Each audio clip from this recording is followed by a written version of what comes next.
63 years ago today, Jackie Robinson took his position at first base for the Brooklyn Dodgers at Ebbets Field, breaking Major League Baseball's color barrier. Baseball will honor Jackie Robinson's memory and his courage by everybody in uniform wearing the number 42 tonight.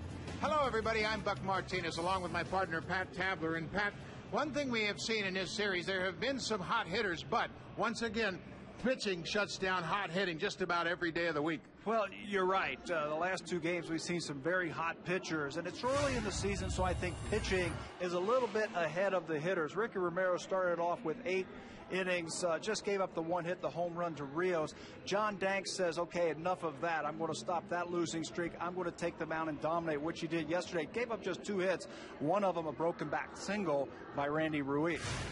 Both starters tonight had a good first start. Freddie Garcia for the White Sox, Dana Evelyn for the Jays, and Evelyn really found out that the changeup is a valuable pitch. Yes, a guy who throws about 40-50% of his pitches off-speed pitches, the curve and the slider, said against Baltimore. The Orioles kept swinging at the changeup and the fastball. He kept them off balance, mixing speeds and keeping the ball low. How dominant was Danny Evelyn? He pitched into the 8th inning. The Orioles could only get a runner to third base 2 times.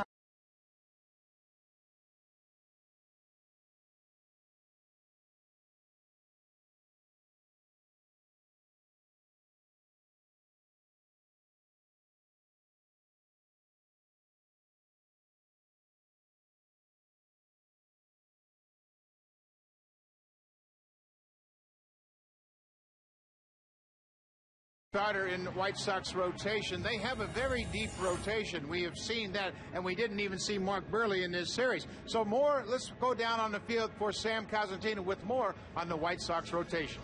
Buck, you can argue the relative merits of a quality start, 6 or more innings pitched, 3 or fewer earned runs allowed. The White Sox have led the American League in that category in each of the last 2 seasons. They got one out of Freddie Garcia the first time out, and they'll look for another one here tonight against the Blue Jays.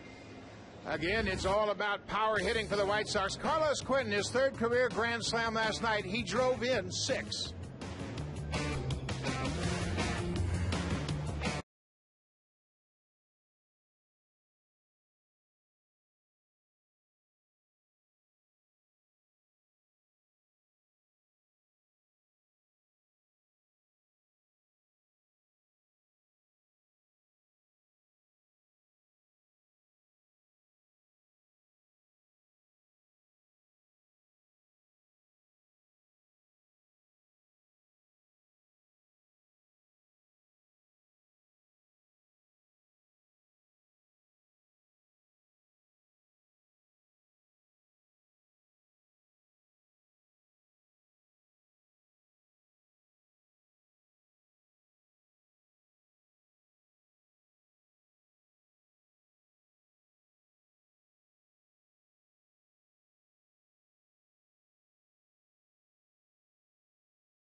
.42 to honor the memory of Jackie Robinson. It's the 4th game of this 4-game series. The White Sox have won 2 of the first 3, and Ozzie Guillen's club came out with red-hot bats last night. They scored 11 runs.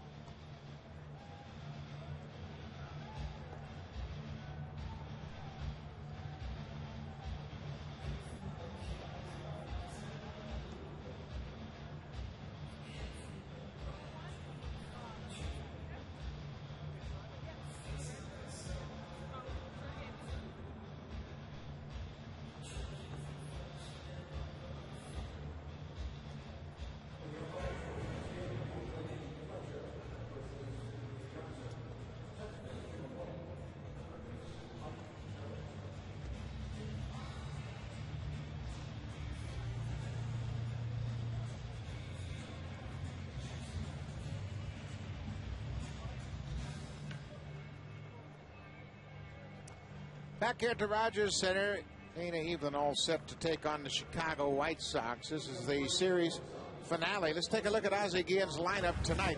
11 runs on 15 hits last night. Pierre's the leadoff guy. Andrew Jones had a great series. 6 for 12, a double, 3 home runs, and he's driven in 5.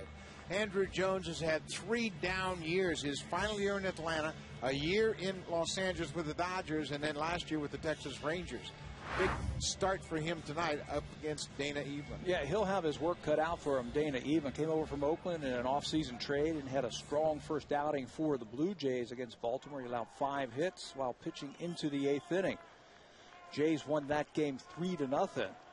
Evelyn making some in-game adjustments I thought was very special as he worked well with Jose Molina, the catcher, that day.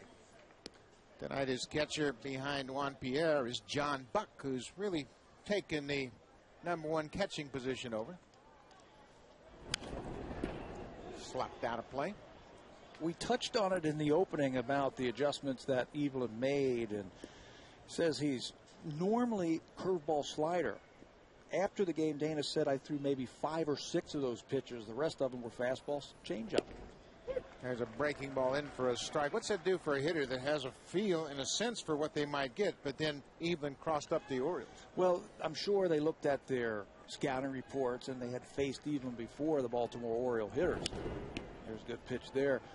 And when he made those adjustments in game, it didn't look like the Oriole hitters were able to adjust with them. And they were out in front, and they kept swinging at it, which was a key for the Blue Jays that day. Evelyn ahead, a ball and 2 strikes on the leadoff batter, Juan Pierre. Another foul back. Light on your feet. You got to be able to recognize what a hitter's trying to do against you early in a ball game, and Evelyn made that quick adjustment in Baltimore. And then that does not mean that he's going to take that same game plan and apply it to the Chicago White Sox. He might go back to be the pitcher that we saw in spring training using all 4 pitches. Breaking ball, and he got him.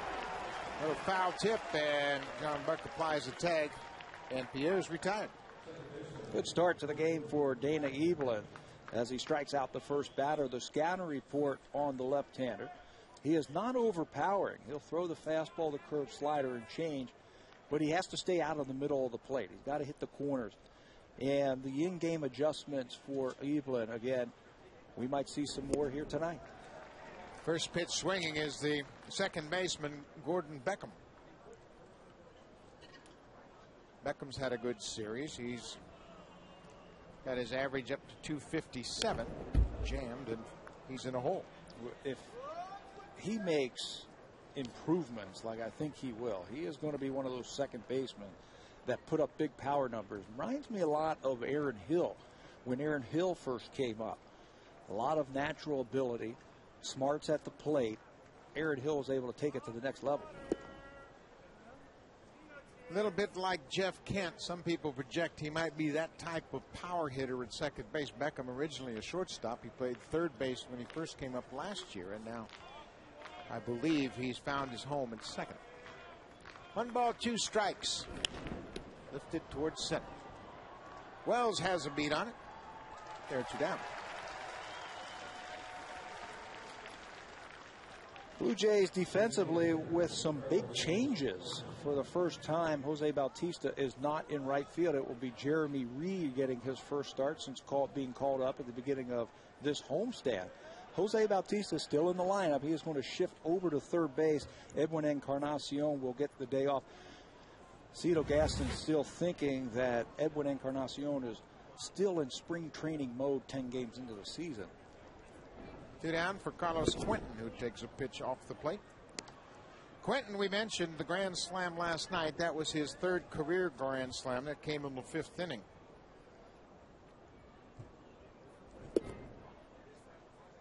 He also drove in 2 in the 6th inning with a double to right. A career high 6 RBIs on the night. Paul Konerko did not play in yesterday's game, so the 2 hot hitters were back-to-back for the White Sox. Konerko and Andrew Jones, who we featured earlier today on Jays Connected. Their big bats have really carried this team in this series. Konerko back in the lineup tonight in his cleanup position. There's a strike. It's 3-1. 2 down here in the first inning. Dana Evelyn making his second start of the season.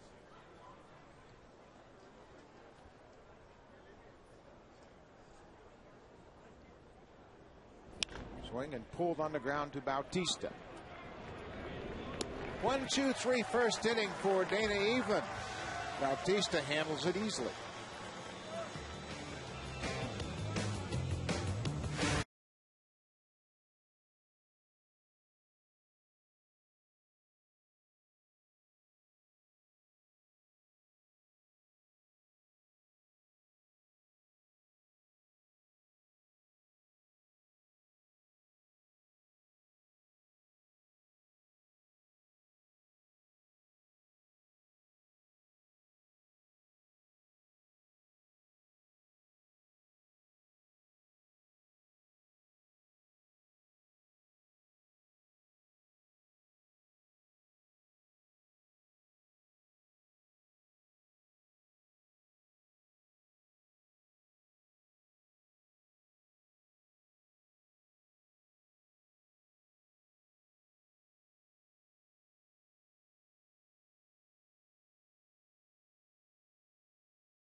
Will maintain his spot leading off. Gonzalez, Lind, and then Vernon Wells. Vernon Wells has had a lot of luck against Freddie Garcia. 5 for 14 with a home run, 3 RBI.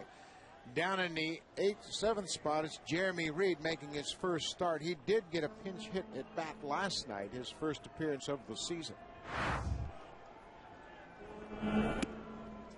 Big Freddie Garcia, 33 years old, in the number 5 spot in the White Sox. I'm anxious to watch him pitch tonight. We saw him a few years ago when he was a fireballer, and I have seen some video of him already this year.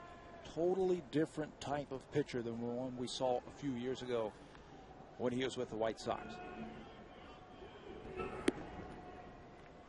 He was the winning pitcher in the World Series clinching game in 2005 against Houston. That 1-0 game wrapped it up for the White Sox. There's a strike, and you can see velocity mid-80s. Not going to be much more than that. But he will go back and forth with everything. Bautista's out in front. When he first came up, the fastball was 94, 95 with a hard late-breaking slider. He's now had some years and some innings, and now has become really a pitcher. He has to pitch to be effective. He walked Bautista to start the game. Second stint with this club, the Chicago White Sox. Veteran was 3-4 with 9 starts for the White Sox last year. He battled arm problems the last couple of years. Blue Jays have faced him before in the past, 13 starts, but they haven't seen him since 2006. He spent some time over in the National League with Philadelphia. He lost his last 2 starts in this ballpark, but as Pat mentioned, the last start came in 2006, so it's been a while. Alex Gonzalez will bat, 2 for 12 in the series.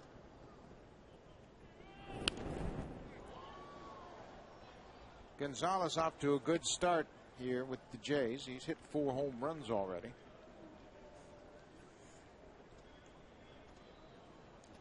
Good balance in this lineup. Cito Gaston mentioning how he's looking at Lyle Overbay and Travis Snyder, left-handers, to begin to contribute to this attack. Yeah, he feels that Overbay and Snyder, because they're left-handed and they have not gotten off to that great of a start, he feels like he needs them to balance out the rest of the right-handers. Bautista, Buck, McCoy, Vernon Wells. Travis Snyder had a great round of batting practice today. 0-2 pitch to Gonzalez. Lined into left field. Gonzalez has a hit. Bautista, big turnaround second. He'll stop. 2 on, nobody out.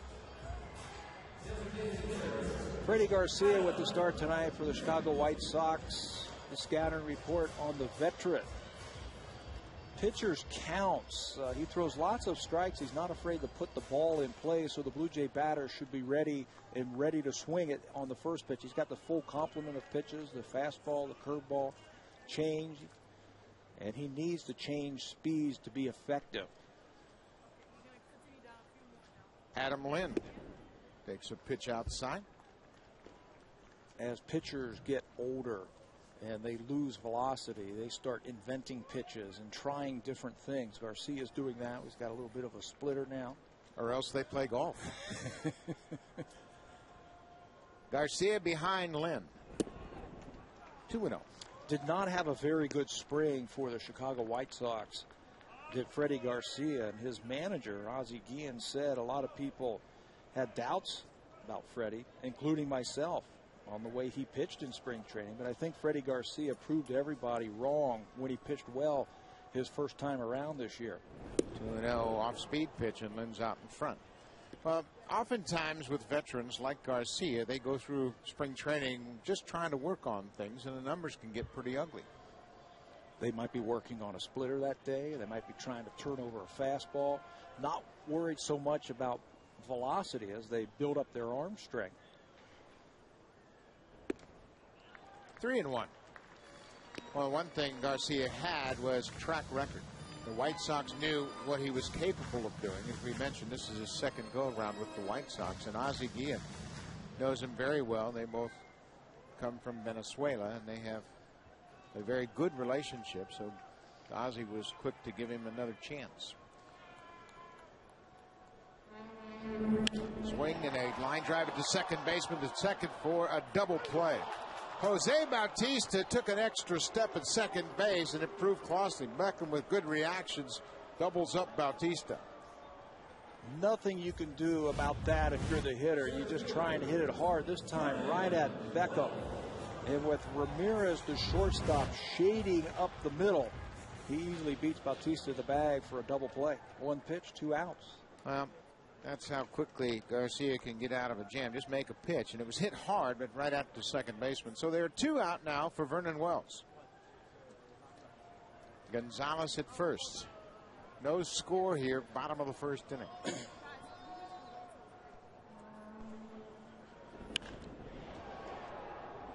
Upper deck, but a little bit foul. He was out in front of that one. Slower. That's what we have seen from Freddie Garcia. He has had a slow curveball in the past, and that complemented his fastball when it was in the low 90s. Now he needs to put it and take a little bit more off. Garcia ahead of Wells. Little tapper toward third. This is going to be a tough play. Nix has no play. Jason Nix starting at third base tonight. Can't do anything with the infield hit by Vernon Wells. 2 on, 2 outs. Defensively, here are the White Sox. Juan Pierre again in left field. He'll be joined by Rios and Jones in the outfield. Jason Nix with the start at third base. We saw him in yesterday's game, late in the game, play some third base. Gordon Beckham, after DHing yesterday, back in the lineup at second. Donnie Lucy with the start behind the dish as A.J. Pierzynski gets the night off. There's Andrew Jones in right field with his 10 gold gloves. Overbay out in front. Both Wells and Overbay have pulled balls foul. The roof is open tonight at the Rogers Center. Beautiful day here in southern Ontario, and this is the earliest the roof has been open at the Rogers Center. Previous earliest date was April 16th of 2002. Ballplayers were kind of surprised when it was open during BP. So were the announcers. Overbay takes an off-speed pitch on the corner. 0-2. It was delightful down there during batting practice today. Oftentimes you think, well, maybe they're going to close it for the game, but it's nice. It's beautiful. No reason to close it. Garcia with 2 on and 2 outs. 0-2 to Overbay. He struck him out. So Freddie Garcia off to a good start. Strands 2 base runners. No score after 1.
On Rogers Sportsnet, brought to you by your local independently owned home hardware or home hardware building center.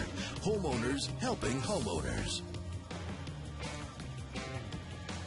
Back at the Rogers Center. Beautiful night here. Roof is open. No score. Dana even set to work the top of the second here. Even with his second start of the season was very good first time out against the Orioles. Went 7 1/3. Won his first start in a Jays uniform. And he got stronger and stronger in that game also. He retired 13 of the last 15 batters that he had faced as the umpires have come out. They went to get the jackets on. It's a little windy down on the field. So they are just now getting out to the field. In that start, 13 out of the last 15 batters, he retired. See the umpiring rotation. Andy Fletcher's behind the plate. Adrian Johnson at first. Tim McClellan at second and Mike Everett at third. Paul Konerko takes a strike. Haven struck out Juan Pierre to start the game. Had a 1-2-3 first inning. 3 up, 3 down. Konerko did not play in last night's game. Pops it up into right field. Jeremy Reed on the run. 1 down. Bruce Walton was telling us the other day that Dana Eaton had one of his best side sessions of the season. So I asked him, well, what do they do on their side sessions? He said, they don't air things out. They go out there and just get into a rhythm and work 20, 25 pitches, working on their arm speed and just get the kinks worked out of it from the start before. Andrew Jones with 1 out. Well, pitchers are all about confidence, just like hitters. So Cleveland had a good side session, builds his confidence even against a red-hot hitter like Andrew Jones. Jones 6 for 12 in his series. Ground ball to second. Mike McCoy. And Jones is retired. Stephen Gaston has gone back and forth at second base between John McDonald and Mike McCoy as Aaron Hill's on the disabled list. They both done a good job. Fielding the ball, helping the ball club win, doing what their strengths are, bunting, hitting, running, whatever it takes to help the team. Aaron Hill is scheduled to be back the first day in Tampa. Alex Rios swings at the first pitch. Brings it in the seats. You look around baseball, boy, there are a lot of players on a disabled list early on. I think I counted 91 players in Major League Baseball on a disabled list. Early on, extra cautious. I think that's part of it, yeah. Being extra cautious. Breaking ball just around the plate. 10 games into the season. Yeah, no reason to rush guys out of spring training. You know, players naturally, certainly Aaron Hill wants to play, but you have to be confident. There's a liner in to right, and Jeremy Reed will play it on a hop. Rios has a base hit. Alex Rios has had a good series. Yeah, he certainly has. Hit the home run against Romero for their only hit. Had a big game yesterday. A couple of base hits and a stolen base. Not a bad time for him to try and get himself in a scoring position now with 2 outs. Rios, with his 6th hit of the series, is at first for the shortstop, Alexei Ramirez. Ramirez did not start in last night's game. 2 outs here. Looks like Even wasn't really sure of that signal and stepped off. Slow start with the bat.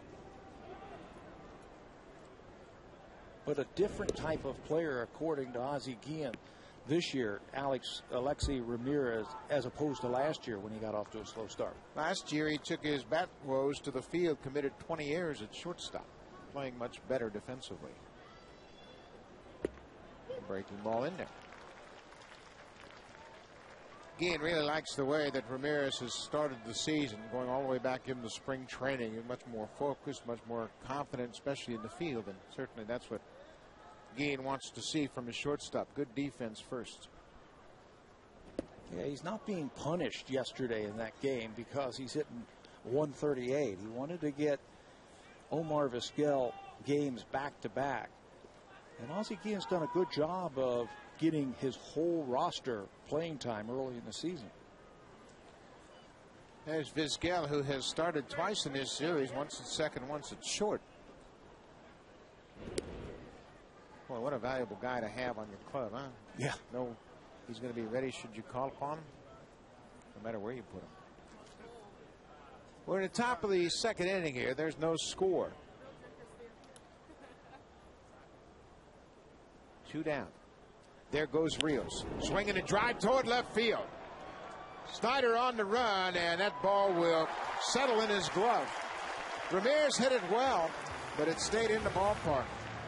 No score. John Buck will lead off the bottom of the second. Big power.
Los Angeles Angels come to town for a 3-game set. Sean Markham will start against Jared Weaver in the opener on Friday night.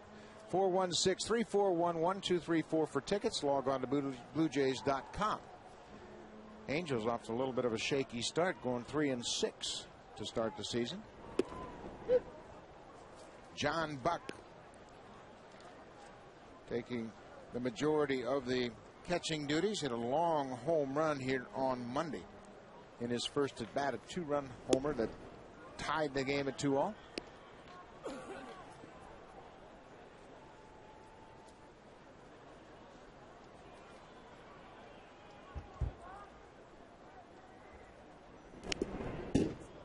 Swing and foul back.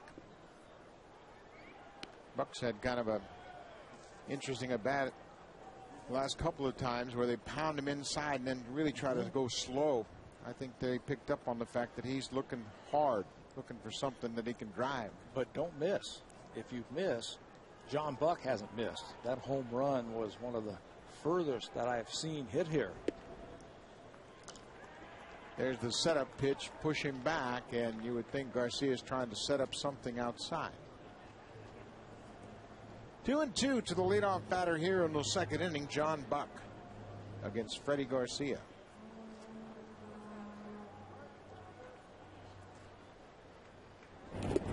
Struck him out. Out in front of something off speed. Show him the fastball early, put that into his mind, and then pull the string. 2 strikeouts in a row now for Freddie Garcia. And you can see how way out in front John Buck is. No stride, and he swings over the top of it. Jeremy Reed will bat his first start of the season since called up to AAA. Played 4 games in AAA. Numbers a year ago with the New York Mets. Hopped up in foul ground in front of the Jays dugout, and Jason Nix makes the play. There are 2 quick outs. 2 up, 2 down here in the bottom of the second. No score at the Rogers Center. Chicago White Sox have won 2 of the first 3 games here. This is a 4-game series. These 2 clubs will play a 4-game series when they meet up in Chicago. And then that's it. No more of the White Sox. Travis Snyder had a great round of batting practice today. I had a chance to go over and ask him then, you look different. What were you trying to accomplish in batting practice today? He says, I need to stay behind the ball. Been working with Dwayne Murphy about staying back a little bit too much. Feel like I'm jumping, and you're going to have to stay back against Freddie Garcia. Yeah, this is a real challenge for him because Garcia is going to give you slow, slower, and slowest. And Dwayne Murphy, the hitting coach, keeping a close eye on his young power hitter. If you stay behind the ball, or you stay back just a little bit more, that's where your power is. If you get out on that front foot, you're basically swinging all with your arms. If you stay back, you incorporate the lower half into the swing. 2-1, and there's a drive to right. You can forget about this one. He stayed back on that one. Oh, he certainly did. He recognized off-speed pitch, and instead of jumping out on that front foot and going after the ball, he let the ball travel to him and then unload it. On the replay, watch him stay back on that back leg. And then he goes. The swing took him forward. That's a thing of beauty. Same way hit MVP. So the Jays jump out in front on Travis Snyder's first home run of the season. No doubt about it. Watch where this one lands. Ground ball to short. Ramirez. And decides to retire.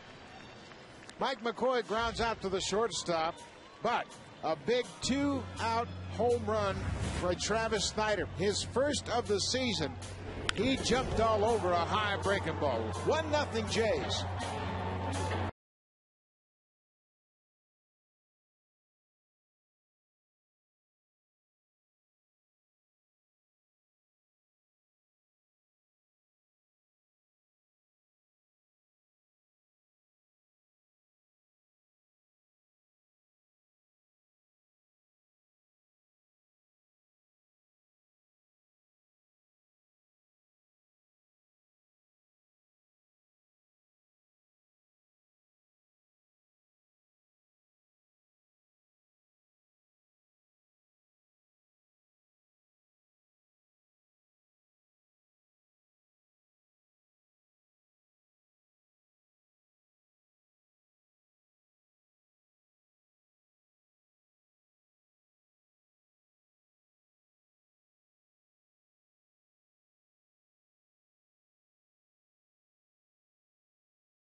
It was open at the start of this game. There are rain showers in the forecast tonight, and as we mentioned earlier, this was the earliest that the roof had been open in the history of the Skydome.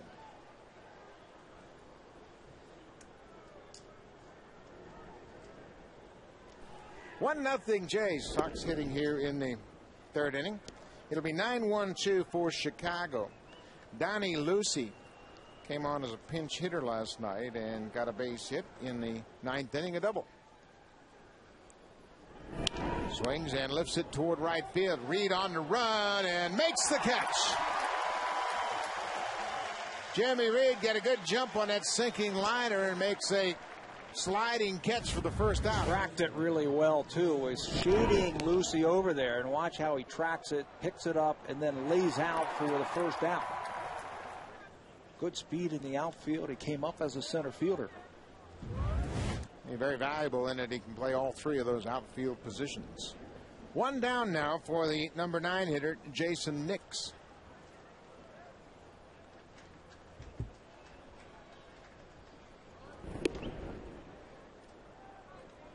1-0 Toronto.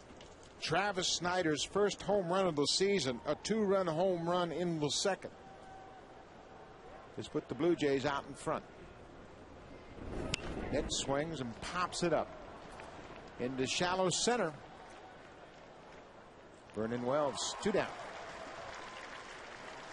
Even so far, mixing in off-speed pitches pretty effectively. We'll watch those right-handed batters if they are out in front, like that last hitter Jason Nix was. In that start in Baltimore, he had a lot of the Baltimore hitters out in front.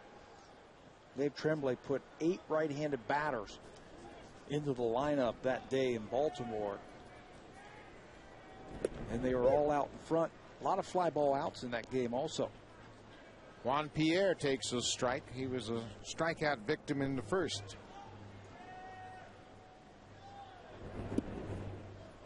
Breaking ball missed. 1 strikeout. That was Pierre, first batter of the game against Evelyn. Evelyn has allowed 1 hit. That was a 2-out single to Alex Rios. Ball 2. Pierre was a very valuable player for the Dodgers last year.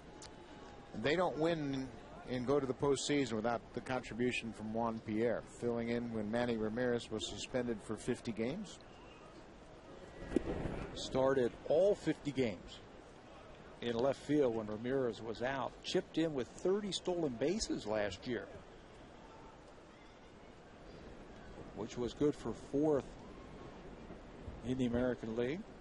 3-1 to Pierre. In there for a strike. He also really pushes everybody else on his ball club.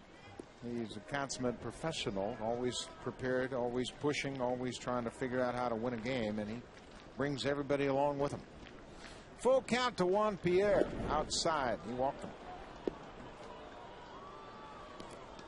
A 2-out walk.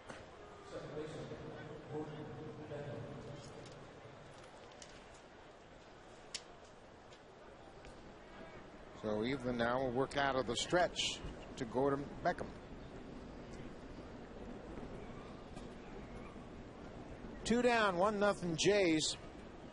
Top of the third. You got to keep your eye on Juan Pierre. You certainly do. He is the active stolen base leader in baseball right now in his career. 462 stolen bases. And like Rios last inning, who was off on the pitch with 2 outs, will probably see Pierre try and get into scoring position. Pop into the seats. Juan Pierre's got a big lead at first. He's trying to draw a throw from Dana Evelyn. Both of them spent some time in the National League. Evelyn came up with the Brewers, so Pierre should have some information on it, on his move. But he's edging off further and further.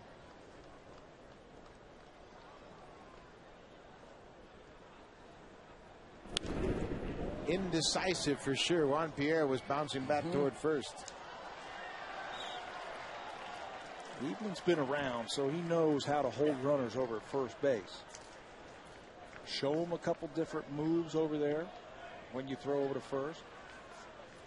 Slide step if you have to. He's way out in front of the hitter right now, so he better not lose his focus on Gordon Beckham. 0-2. 2 down. Jays up 1-0.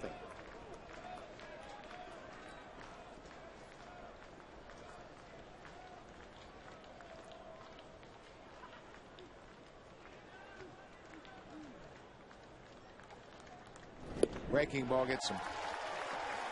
1-2-3 to Gordon Beckham. He strikes him out on 3 pitches, and again, Nana even off to a good start.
As far as I'm concerned, he certainly gave us a chance, and when I say us, I mean minorities, a chance to, sell and also move up an organization as far as being managers, coaches, general managers. So we owe him a lot, and we'll be pleased to celebrate that day in Toronto. Jackie Robinson Day around baseball, honoring the memory of the great Jackie Robinson and his breaking the color barrier in the major leagues. Seen Gaston's thoughts on that, and when you really think about it, Jackie Robinson playing opened up the doors for so many great players behind him, including Larry Doby, who was the first black player to play in the American League. Satchel Paige, Monty Irvin, of course, Willie Mays and Hank Aaron followed shortly after. Ground ball left side, Ramirez deep in the hole, strong arm, and a swipe tag. AT Johnson waited for Konerko to go after Bautista, but the throw was offline, pulled Konerko away from the bag, and Bautista alertly slid into first for a base hit. I think Alexi Ramirez had more time. The ball was hit on 1-2 hops. He's got time to plant his foot and make an accurate throw. Bautista, sensing that the ball's up the line, reaches around and just touches the bag. Adrian Johnson calls him safe before the tag is applied, so it'll go as an infield single. You always want to see shortstops when they have time like that, plant that foot and make an accurate throw. Alex Gonzalez, ball in the dirt, Lucy blocks it.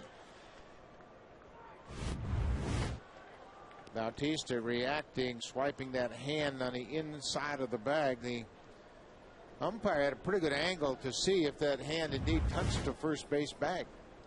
Doesn't make any difference now, it's a base hit. So Gonzalez hits, he takes the ball, and Garcia will chase Bautista back. Infield hit leads it off here in the third. Jays are up 1-0 on the long home run by Travis Snyder to right, his first of the season.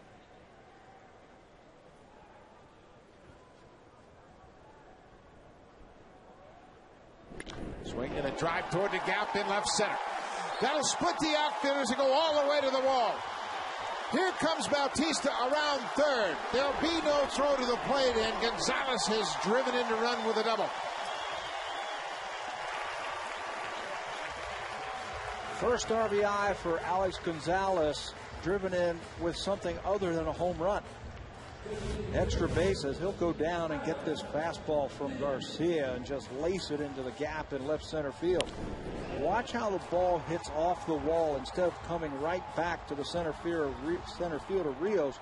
It bounces towards center field. That's going to allow Jose Bautista to come all the way around to score. The ball was hit really hard. I didn't think he had a shot if it came right back to Rios, the center fielder. But with that ball ricocheting the way it did, he scores easily. Adam Lind takes the strike. It's 2-0 Jays. Alex Gonzalez, his 5th double of the season, and he has shown an awful lot of extra base power. 5 doubles, 4 home runs early on.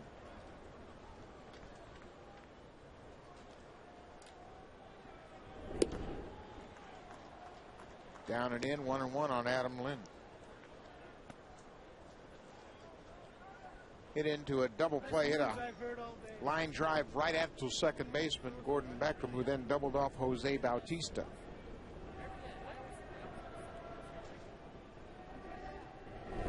Swinging a drive toward right. That ball is going to get down and bounce off the wall. Here comes Gonzalez. It bounces out of play. A ground rule double for Adam Lind. Talked about in the scouting report with tonight's pitcher Freddie Garcia that he has to stay out of the middle of the plate. His last 2 base hits given up were pitches right over the heart of the plate. This one belts high, and it's belted by Lind.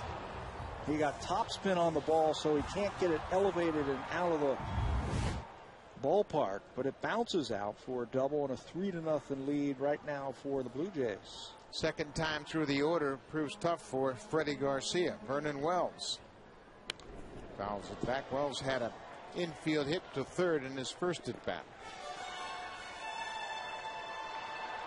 Wells now 6 for 15 against Freddie Garcia. If he's going to make it through a third time through the lineup, he's going to have to start making better quality pitches. An infield single and 2 doubles. 3-0 Jays here in the 3rd inning. Freddie Garcia has been touched up. Back-to-back doubles by Gonzalez and Lind.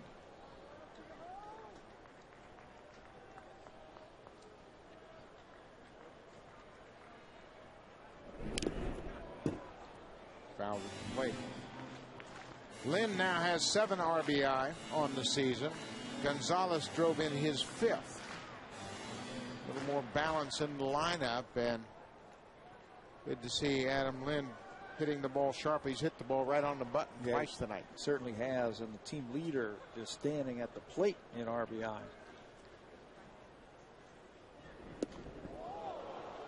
Move him off. There are the top producers. RBIs this season. Nelly Cruz from the Texas Rangers hit his 6th home run yesterday. He is on fire. We saw Cruz in the opening series down at Texas. He's now hit a home run at least 6 of the 8 Ranger games this year. Wells swings and pulls it on the ground. Ramirez knocks it down. Throw to third is wide. Back to the screen.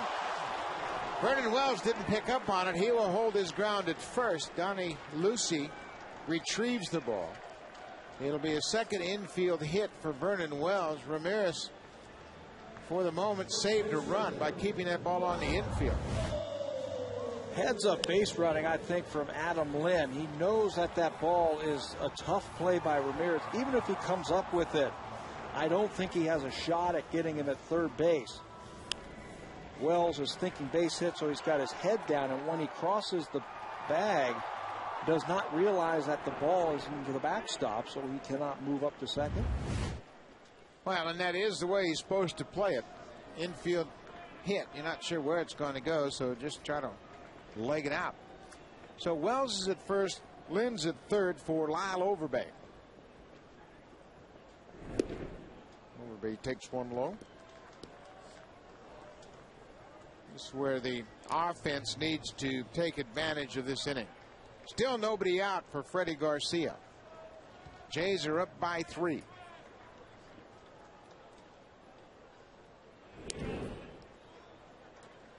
We know how quickly this White Sox offense can strike. Saw it in the middle innings yesterday. 4 runs in the 4th, 4 more in the 5th. So get them when you got them down. Alcido Gaston, in his pre-game visit with the media, suggested he'd like to see Travis Snyder and Lyle Overbay make contributions to help out the right-handed hitters. And Snyder, of course, hit his first home run already tonight. Overbay's got a pretty good look at Garcia this time. He struck out in his first at bat to end the first.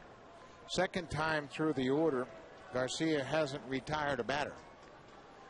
They've got a read on his pitches. Yeah, they certainly do. He hasn't made good pitches this inning, and the Blue Jays have hit him hard.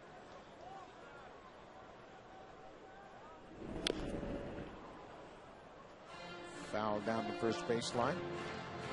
We mentioned Garcia pitched so well his first time out. He took a 2-hit shutout into the 7th. Then Jason Kubel hit a 3-run home run for the Twins. Tagged Garcia with the loss in his first outing. It's been a couple of crazy years for Freddie Garcia. Last year he went to spring training with the Mets as a non-roster player.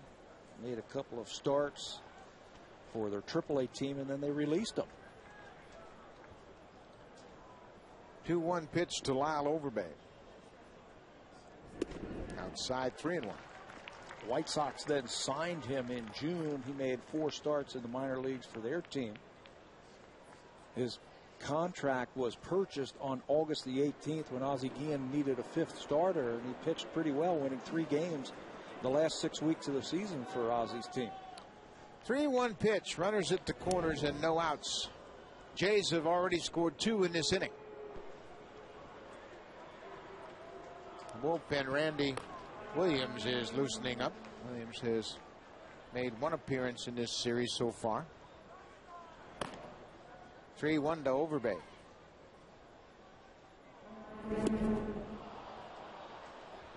Swung right through the off-speed pitch. 3-2.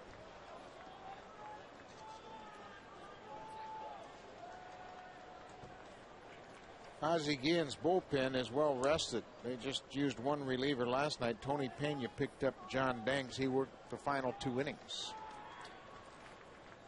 Full count to Lyle Overbay. There goes Vernon Wells. Swinging a strikeout. No shot at Wells at all. He has a stolen base.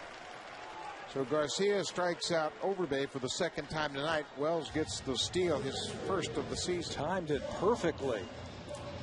Garcia going home to pick up the strikeout, but with a great jump by Vernon Wells at first. Watch him take off before he even starts to go home.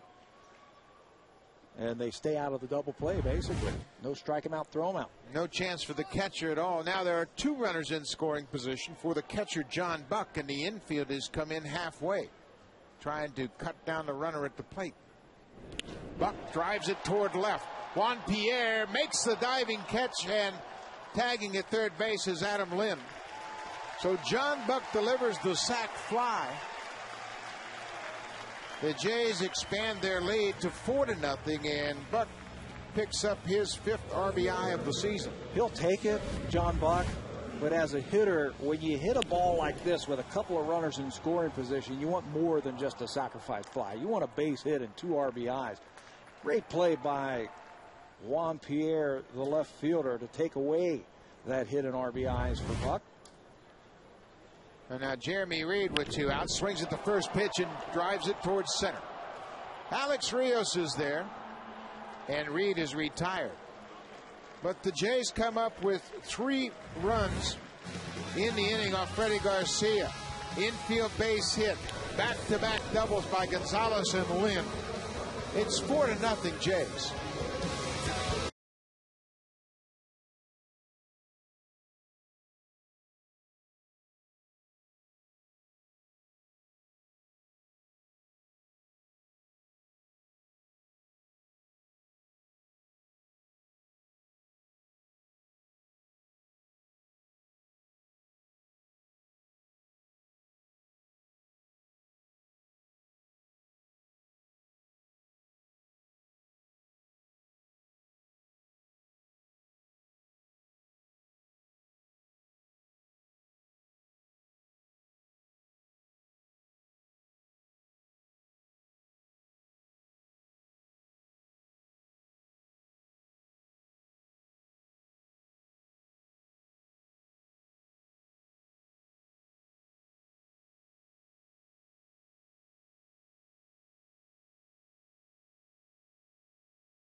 play this game of baseball is truly inspiring for a lot of us, not only African Americans but Latin guys and also anybody who plays this game.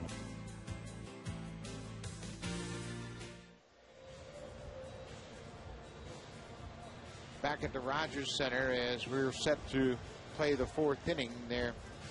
A little bit of a delay, and I'm not sure whether or not the roof has anything to do with it, but they're in the process of closing the roof, and the Jays took a long time to come out of their dugout. The umpires returned to their locker room. They have now taken their jackets off. They got their windbreakers on.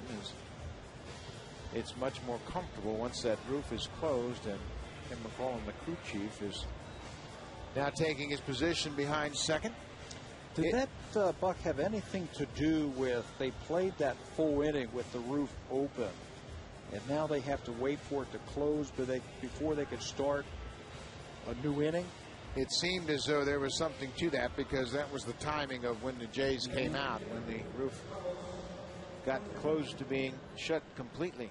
But it's still not quite closed. Crew chief Tim McClellan, before last inning, called Cito Gaston out of the dugout and had a few words with him. I guess he was telling him what he thought was the right thing to do, the fair thing to do. There's Tim McClellan out of second base tonight.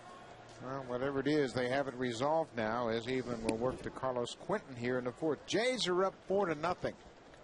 Travis Snyder with a solo home run. That got things started, and then 3 runs on 4 hits. Back-to-back doubles by Gonzalez and Lind.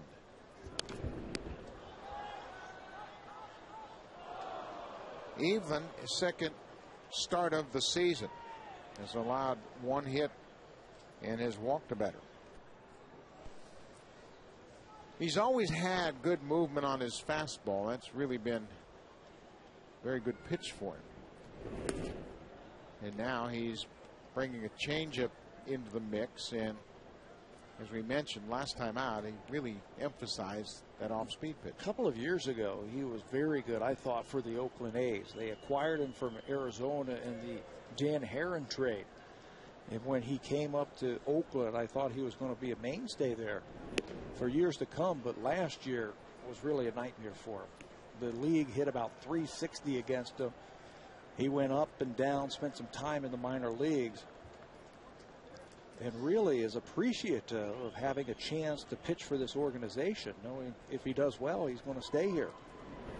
3-1 on the corner, 3-2. Now, there's certainly lots of opportunity here for a number of different players, in particular the pitching staff. Grab the ball and run with it. Full count. Carlos Quentin leading off the fourth inning. Quentin fouls it back. Bruce Walton, I think, is perfectly situated to be the pitching coach of this team at this time. He is such a positive influence on this pitching staff. Always finding something. He'll look at a line score, look at a game, go back and look at video and say, yep, there's a positive thing right there. He did it with Brandon Morrow last night. It doesn't make any sense to just beat up guys and just talk about all the negative stuff. They hear enough of that during the day. 3-2, fought off and fouled off. So why not talk about the positives? Okay, that's somewhere where we can start. We can work with the base. All right, here's a positive. Your legs were good last night. Let's work off of that. Now let's incorporate the other part of it. There's always something that the pitching coach is looking for to tinker with and make his pitchers a little bit better. Another full count pitch to Carlos Quentin. Swung and tapped over the mound. Mike McCoy from the shortstop side makes a good throw, and Quentin's retired. All of these infielders getting used to this new turf and what kind of bounces you're going to get. McCoy showing good range. Went on the shortstop side of second to make that play. Doesn't matter who's playing second base for the Blue Jays this year. Aaron Hill, John McDonald, or now Mike McCoy. Makes a good play to take away a base hit from Quentin. 1 out. Paul Konerko will hit. Konerko, as I mentioned, did not play in last night's game.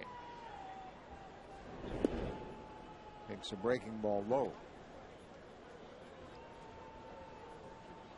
4-0 Blue Jays. Sox batting in the 4th. Swinging a ground ball toward third. Jose Bautista has plenty of time, and he retires Canucco. He's stuck in with Sam Cosentino. Well, Buck, when the two of you played, it was mostly ash bats. Of course, the introduction of maple 8 or 10 years ago, but now there's a new product on the market, and it's yellow birch, made in Quebec. And you're wondering how it reacts. They say it's harder than maple, but it has a little more give somewhere in between ash and maple.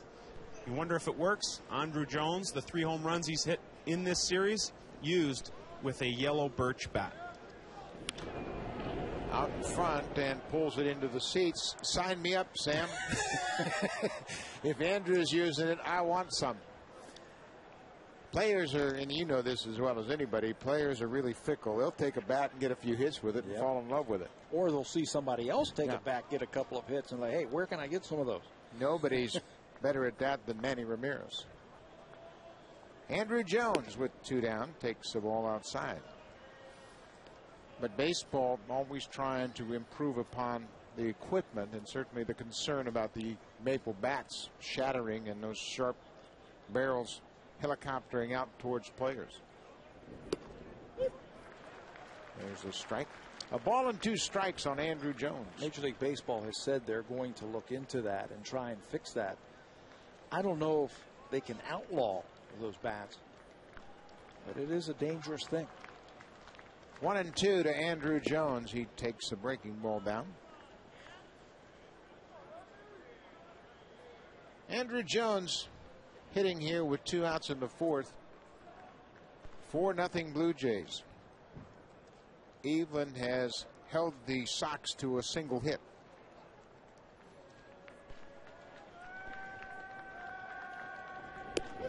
Strike 3 called. Breaking ball on the outside corner. Eveland racks up his 3rd strikeout. A 1-2-3 4th. It's 4-0 Jays.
As the Jays will welcome in the Los Angeles Angels. Good pitching matchup. Jared Weaver goes up against Sean Markham. Tomorrow, 7 p.m. Eastern Time, 4 p.m. Pacific Time. It's Angels and Blue Jays on Rogers Sportsnet.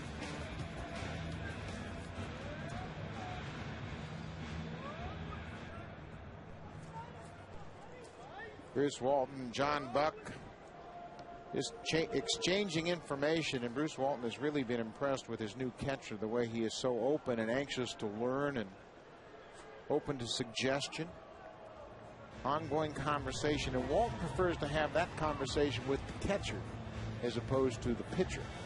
To take the thinking part away from the pitcher? Yeah, just don't want to overload a pitcher in the middle of a ball game. Obviously, Dana Eveland is having a good night, and the umpires continue to go back and forth inside. And Andy Fletcher takes him a little bit longer to get comfortable, given that chest protector and the stuff he has to wear behind the plate. Travis Snyder went deep his first time up. Had a great round of BP. Turned it into a great first at bat. 2-out homer in the second. Now they're going to stay away from him. They already saw what he could do with something on the inner half. A breaking ball. Now Garcia is going to stay away from him. 3-0.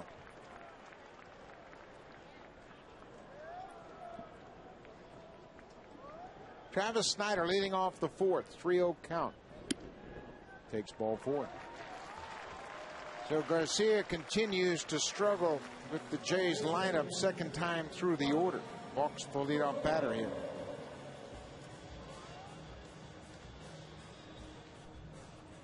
One thing Freddie Garcia won't do is he won't cave in. He'll continue to try to make pitches and try to help his team stay in this ball game. It's 4-0 here in the fourth. Mike McCoy shows bunt, takes a pitch outside. McCoy grounded to short in the second.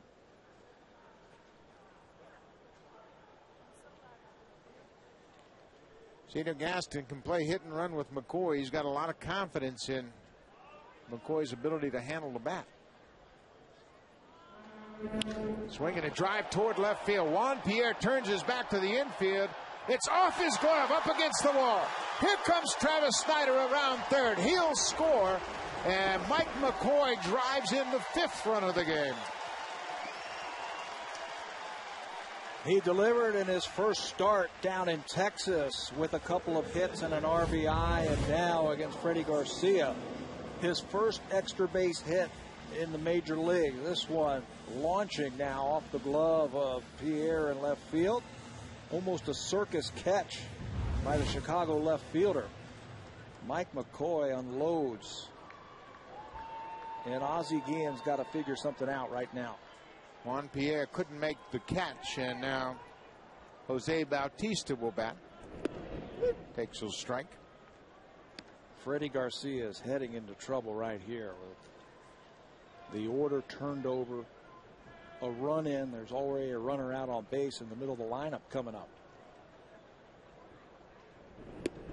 Breaking ball over. 0-2. Second time through the order for the Jays. They got 5 hits, a walk, and a sac fly through the 9 batters in the lineup. They were on Garcia second time through that order. That started in the 3rd. They've scored another run here in the 4th. Bautista in a hole. Takes it low.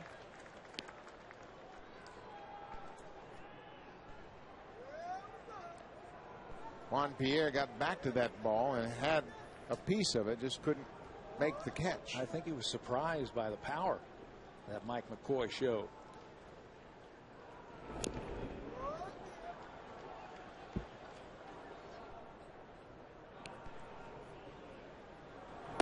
Randy Williams for a second time tonight loosening up. Sox have 2 left-handers in their bullpen. Williams and the hard thrower Matt Thornton. All in the dirt. 2-2 to Jose Bautista.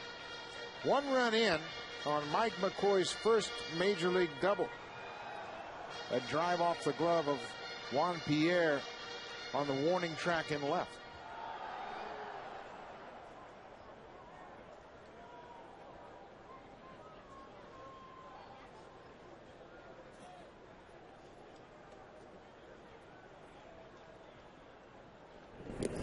Ball 3.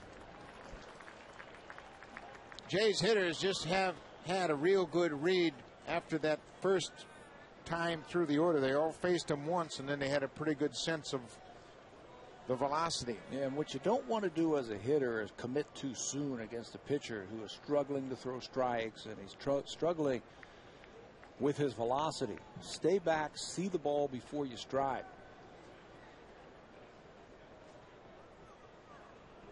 Ran 2, check swing, pop, foul. out of play. Well, Dwayne Murphy trying to encourage his hitters to be patient and see the ball first, especially when you're going to face a lot of off-speed pitches. I think John Dang's got him ready for tonight's game. He was sensational last night. Good fastball, good changeup. Yeah, oftentimes when you have one guy that's really on his game and the next guy, he can be pretty good, but he's not up to the standards of the previous night's pitcher, and hitters will take advantage of that. Jeremy Reed, John Buck looking at the scouting report. Now the 3-2 pitch to Jose Bautista. Ball 4. So Garcia gives up a leadoff walk, a double, and now walks another one, and Ozzie Guillen has come out of the bullpen and called for Randy Williams, the left-hander. Well, it just wasn't his night. He can't follow up his good start. His first time out this year when he threw 7 innings at Minnesota. He's going to have to turn it over to the bullpen. And the first one we see, the left-hander Randy Williams comes in the 4th inning. Jays are up 5-0.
Here in the bottom of the 4th inning, Williams appeared in the first game of this series back on Monday, came in on the 6th inning with the bases loaded and walked the only batter he faced, Adam Lynn. And Ozzie Guillen then replaced him with Sergio Santos. So Williams is on here to face Alex Gonzalez.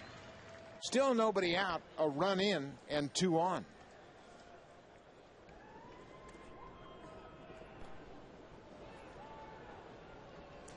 McCoy's at second. Bautista's at first for Alex Gonzalez. Swinging a drive down the left field line. He's got the distance, but it's foul.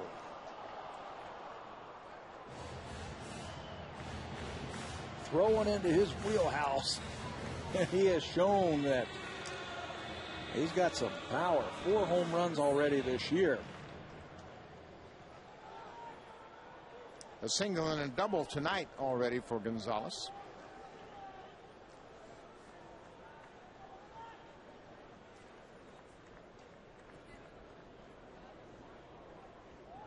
Swinging a drive. That'll get down. Here comes Mike McCoy around third. He's going to score. The ball goes all the way to the wall. Here comes Jose Bautista. He'll score from first base. 2 more runs in the inning.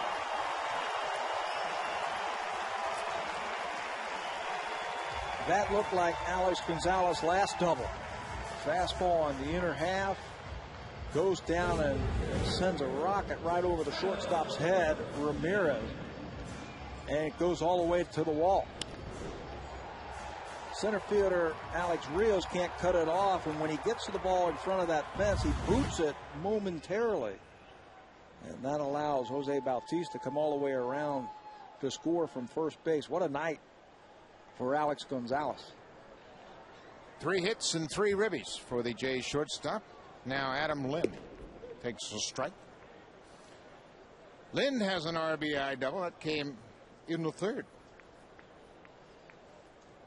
Looks like the Jays are thrilled John Danks isn't back out there again tonight. He really slammed the door on the offense. Then swings and pops it over the Jays dugout. Boy, that's the way it's been in this series so far, back and forth. 8-7 in the opener in 11 innings. Chicago won that, and then Ricky Romero was outstanding. No hitter into the 8th, broken up by Alex Rios. Romero struck out 12. And last night, John Danks took a page out of Romero's book, breaking the ball wide. So, Pat, it really doesn't make any difference how hot hitters are. If pitchers make good pitches, they can shut anybody down. That's right. And what we saw from 2 nights ago and then the last night, Romero, good fastball, a little bit harder than John Danks. John Danks used his changeup, I think, a little bit better than Romero did to throw his shutout inning. 1-2 to Lynn. He strikes out. Ricky Romero, an opportunity to do something special, and it really was a great night for him. He established a new career high with 12 strikeouts, pitched 8 innings, just 1 hit allowed, and the irony of that 1 hit, his former teammate Alex Rios delivered a 2-run home run. A walk Vernon Wells now, and rattled the cage of Lyle Overbay a little bit.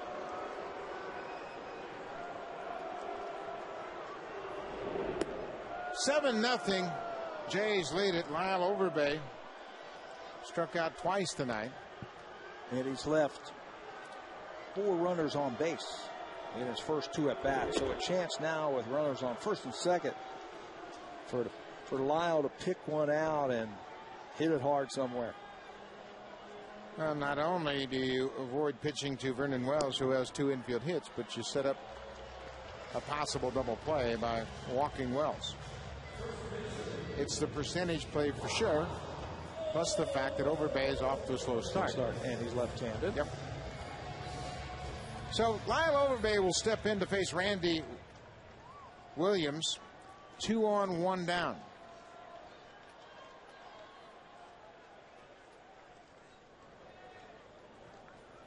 Seven nothing Blue Jays. We're in the 4th. Ball 1. After that double by Gonzalez, you can close the books on Freddie Garcia and give him 7 earnings in 3+ innings.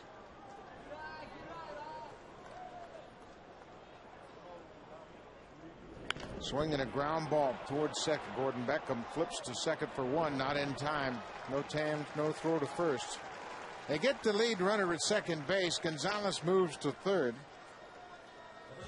Overbay tapped one towards second. Gets into the fielder's choice. In between, do I tag the guy or do I go on to second base?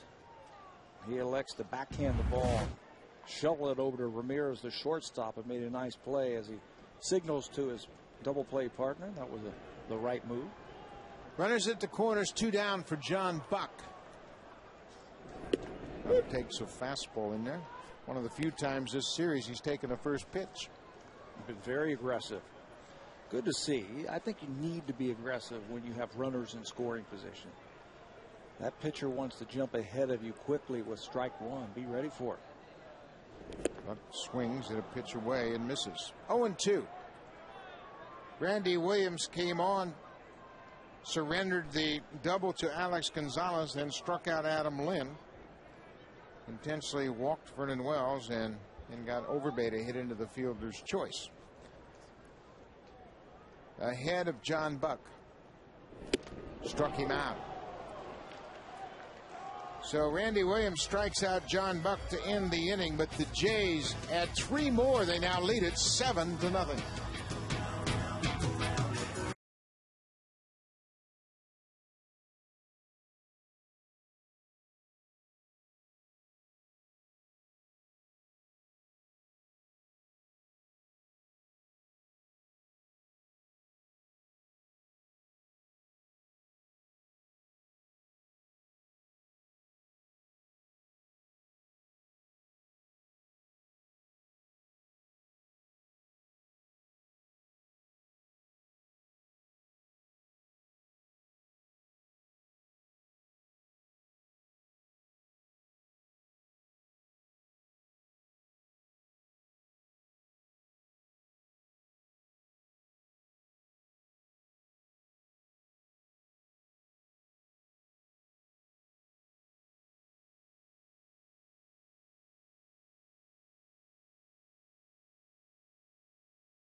Mexican background, so I feel like he just didn't give African Americans a chance to play baseball, but he opened up doors for every other.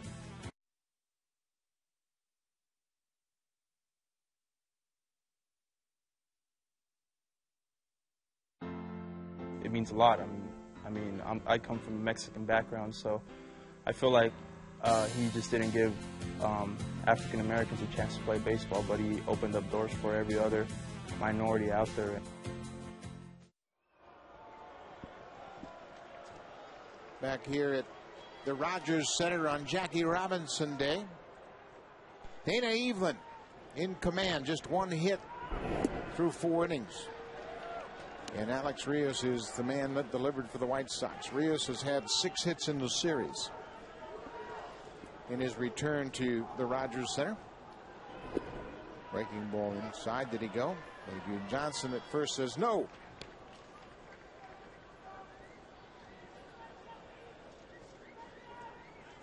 Dana Evelyn pitched his way into this spot. Breaking ball over. Mark Zepchinski was penciled into the 5th spot, but Evelyn had pitched very well along with Brett Cecil all spring long. So when Zepchinski suffered the fractured finger, Evelyn was ready to take over. The decision as they came down towards the end of spring training, is he in the rotation or is he a long man pitching out of the bullpen? He certainly pitched well enough to stay into the rotation, but it took an injury to keep him there, and now he wants to hold on to it. 2-2 to Rios. Fouled him back. Well, that's one thing we have seen is the improved depth of the organization. I think all spring long we saw a better quality pitcher. Even the young guys first time around, Chad Jenkins and Kyle Drabek and Robert Ray for a second, third time in spring. You're starting to see these guys develop a little more. Strikes him out off the glove of John Buck. Rios is on his way to first. Strong throw to Overbay to retire him. So it's a strikeout, 2-3.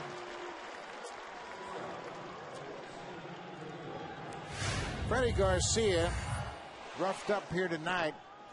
Pitched 3 batters plus 3 hitters. Gave up 8 hits, 7 earned runs, walked 3. Back-to-back doubles in the 3rd inning by Gonzalez and Lynn, really doing major damage. Let's see, Ramirez fouls one at the plate. Ramirez hit a ball in the 2nd inning that might have been a home run had the roof not been open. We have seen that ball, the type that he hit his last time up, sail out of here with the roof open. The wind really knocked it down. Evelyn's pounding the strike zone now. He's out in front 0-2. And we're seeing a different type of pitcher here, using his breaking ball just a little bit more, the slider and the curveball. He can't pitch the same way he did against Baltimore against these type of hitters. Ground ball to the right side. McCoy bobbles it, recovers in time to get Ramirez. If you work quickly, you throw strikes, you keep those infielders on their toes. Good play there by McCoy to find the range. He knocks it down, and for him, luckily it bounces right in front of him. Doesn't panic. Picks it up and records the out over at first base. 2 down here in the 5th. Donnie Lucy, the catcher, takes the ball low.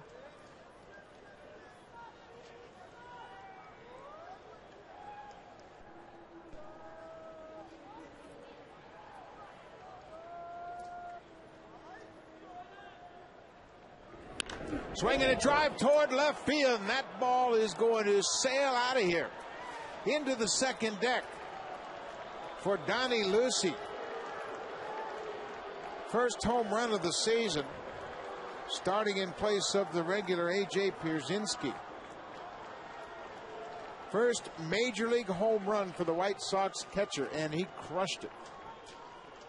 When you are up 7-0, what you want to do is throw strikes. Sometimes you miss. And this time, the catcher, tonight's catcher for Ozzie Guillen's White Sox, doesn't miss a 2nd deck. First big league home run. It's a really interesting story about Donnie Lucy. Jason Nix bats with 2 outs. He was in Buffalo a couple of years ago for their minor league team, playing in a game where it was raining, and he took a swing and slipped on the muddy dirt and dislocated his kneecap. Thought his career was over, but he's fought his way back, and congratulations on your first big league home run. 0-2 to Jason Nix.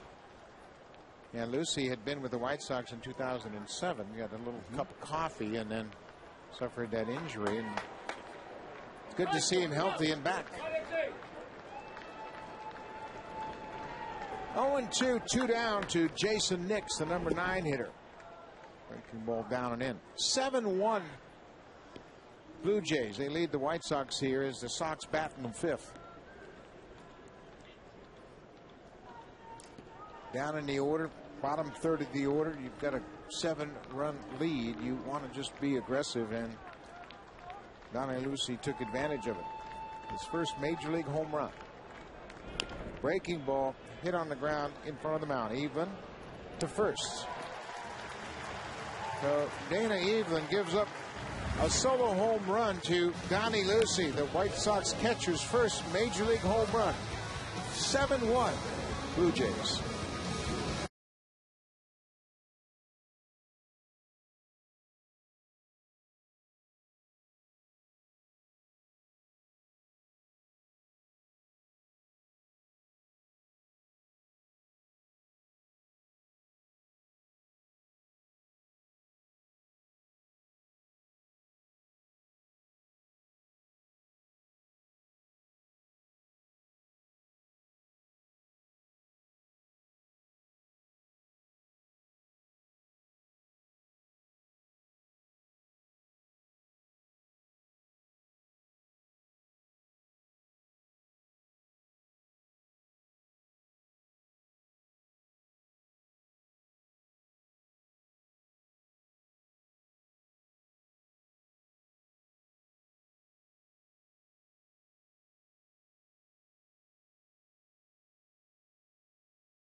Raised.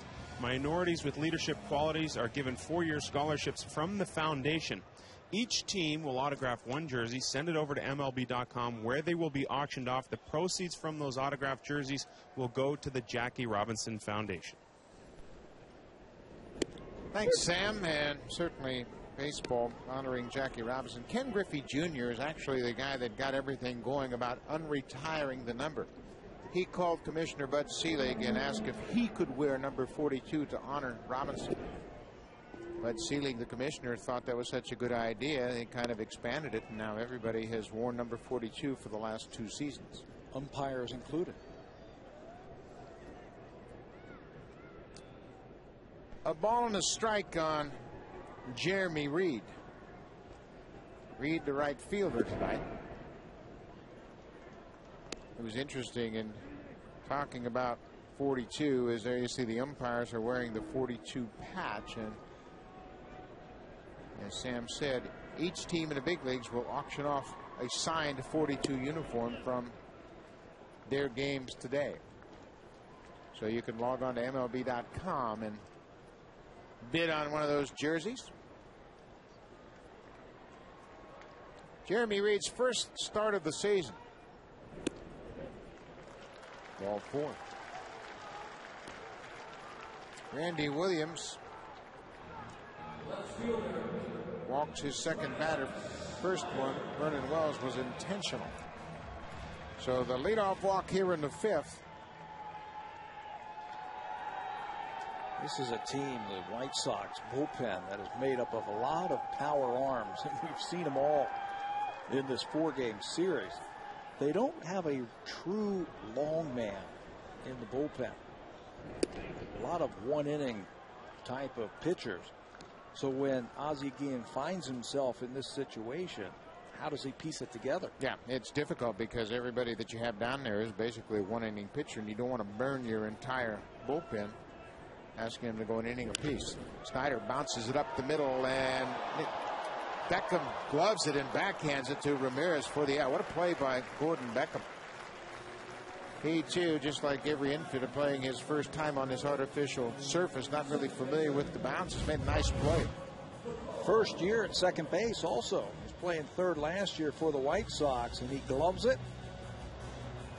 Full extension, and then no time to transfer it to the hand. He just flicks it on the backhand. Good pickup by Ramirez. Nice play by Beckham. One down now for Mike McCoy.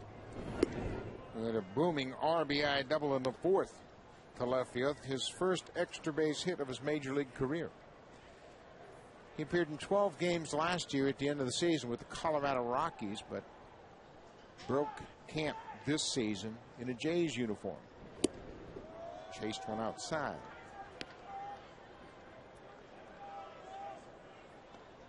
(7-1) Blue Jays. 1 in the second, 3 in the third, 3 more in the fourth.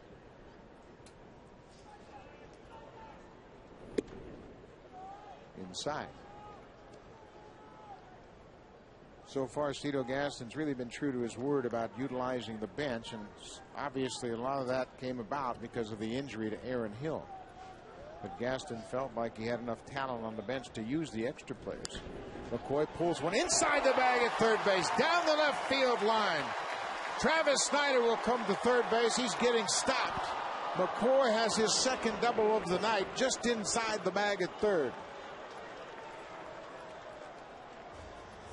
And he's getting production, Cito Gaston is, from his players when they put him in there. Turns on that pitch from Williams and hits it right by Nix. Now, it doesn't do much down around that wall area as Pierre comes over quickly to get it. Now they have to hold Snyder at third base with Mike McCoy with a second double of the night.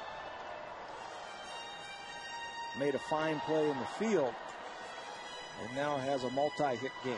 And they'll turn the lineup over for the leadoff hitter, Jose Bautista, hitting with runners at second and third, just one out. White Sox infield will come in halfway. Bautista takes a strike. Bautista's had a good night at the plate. A couple of walks and an infield hit. He scored 2 runs.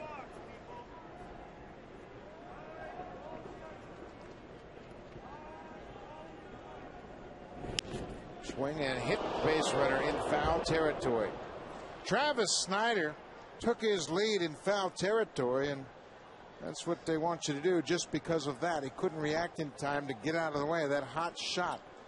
Yeah, if you're on the line or in fair territory, this is an out. Getting dangerously close to that line, and he can't get up out of the way. It looked like it hit him on the toe area.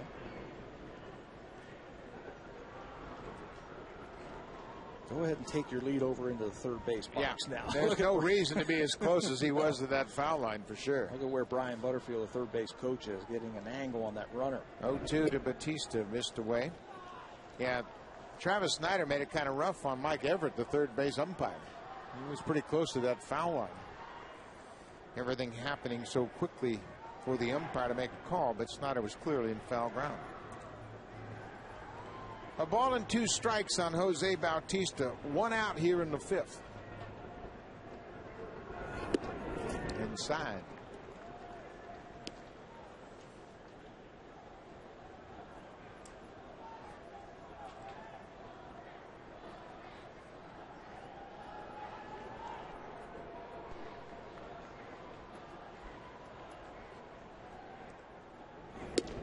Outside. Bautista's worked himself into a full count. He has seen a lot of pitches tonight. First from Freddie Garcia. Bautista was the last batter that Garcia faced when he walked last inning. And now he gets his shot against the left-hander.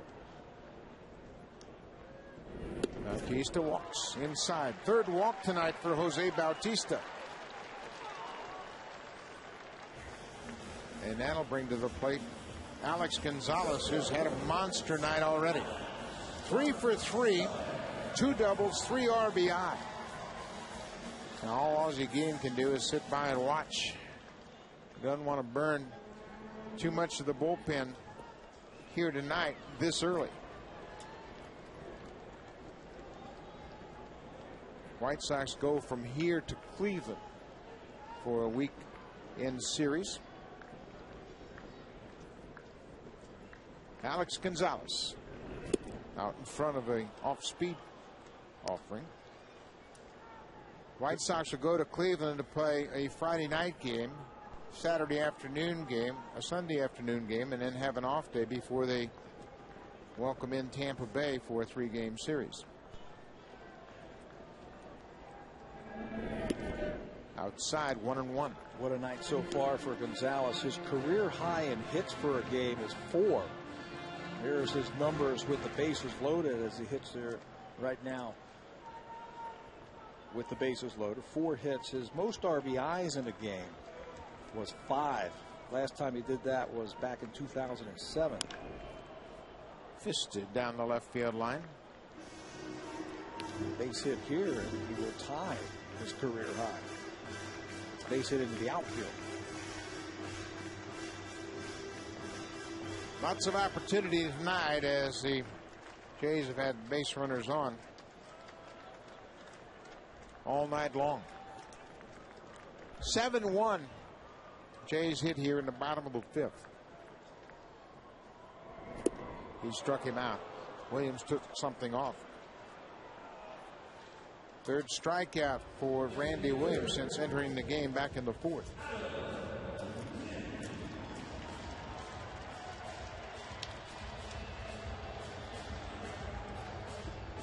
Adam Lind will bat with the bases loaded and 2 down.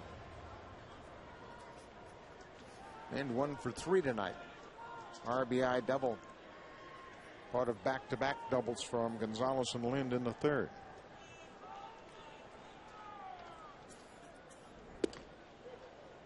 Fastball on the outside corner. Snyder's at 3rd. McCoy's at 2nd.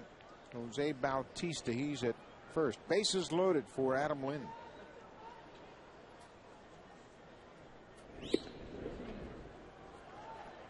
Outside for a ball. 1-1.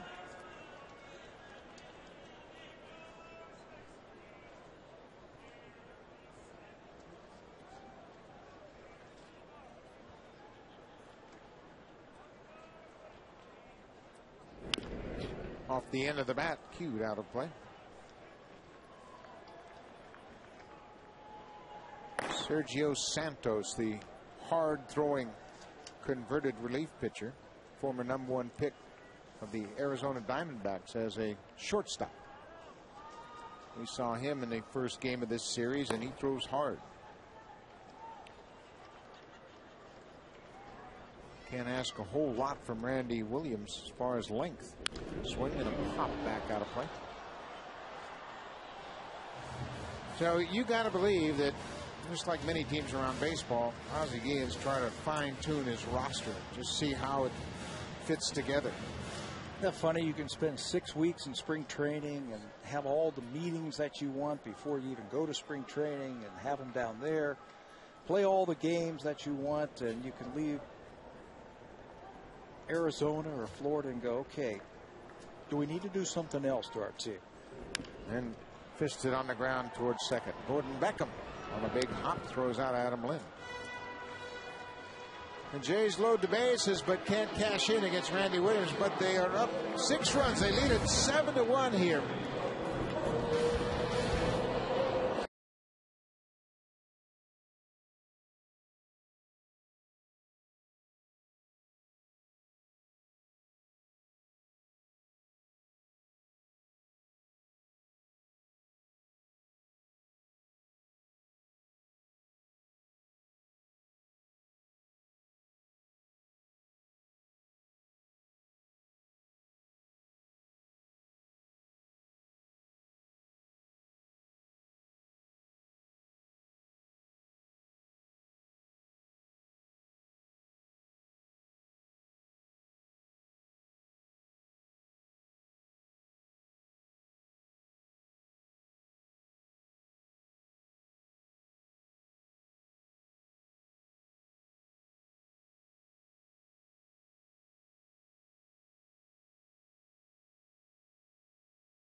TV package from MLB.com, live or on demand in high definition quality. Packages start at $99.99. BlueJays.com. Log on to MLB.tv.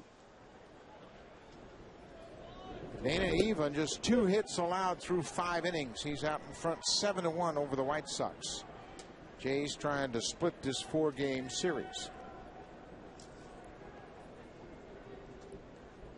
Juan Pierre takes the breaking ball. Boy, we have seen dominant starts by left-handers in this series. Ricky Romero, probably the best that I've ever seen.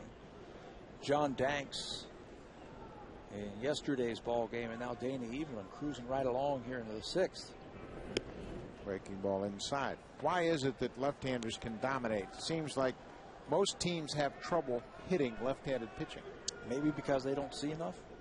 Maybe there's not enough left-handed starters out there. Certainly in the minor leagues, you don't see many. Unless you are a member of the Blue Jays organization, then you got a lot of them.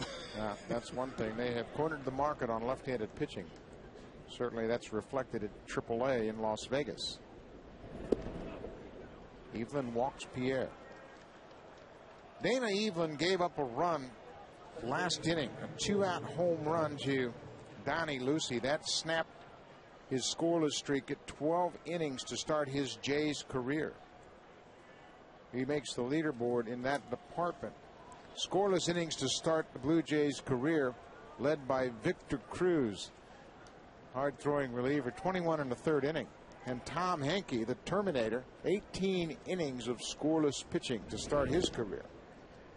Randy Moffett, reliever who came over in the 80s, 14 2/3. B.J. Ryan, who was signed as a free agent, 14. And Mike Bombo Willis, 12 2/3. And Dana Evelyn, 12 innings. That came to an end tonight. Pierre takes his lead at first. Beckham takes a strike.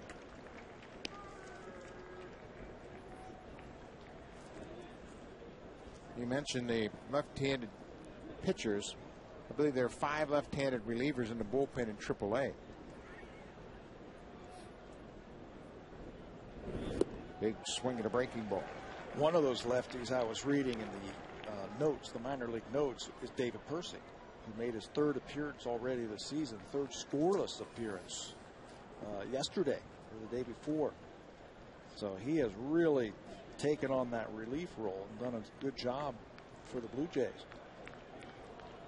A ball and 2 strikes on Gordon Beckham. He swings and pulls it through the hole on the left side, beyond the reach of Bautista.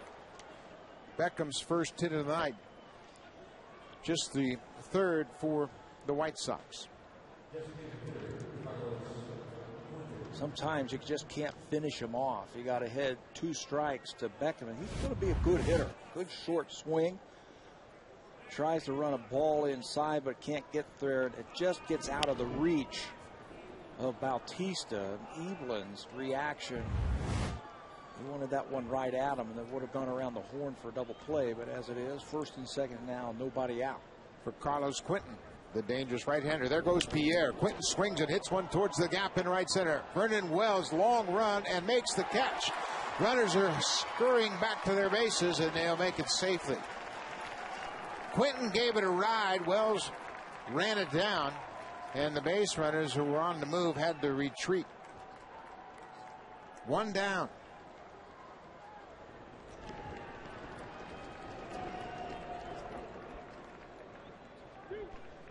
I think Juan Pierre is out at 3rd base. A heads-up play by Jose Bautista, the 3rd baseman. And Ozzie Guillen's going to talk to 3rd base umpire Mike Everett. What I think happened with Pierre is he slid into 3rd base. And look at that. He rounded it. And watch him now come straight back to 2nd base. Heads-up play by Bautista, who recognized it right away and told Alex Gonzalez when he got the ball on the relay to go ahead and tag the runner at 2nd base.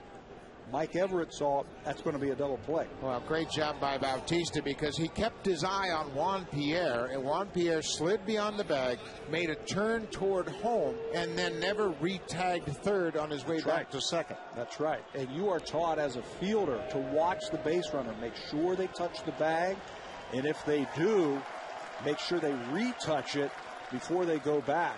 Heads up play by Bautista.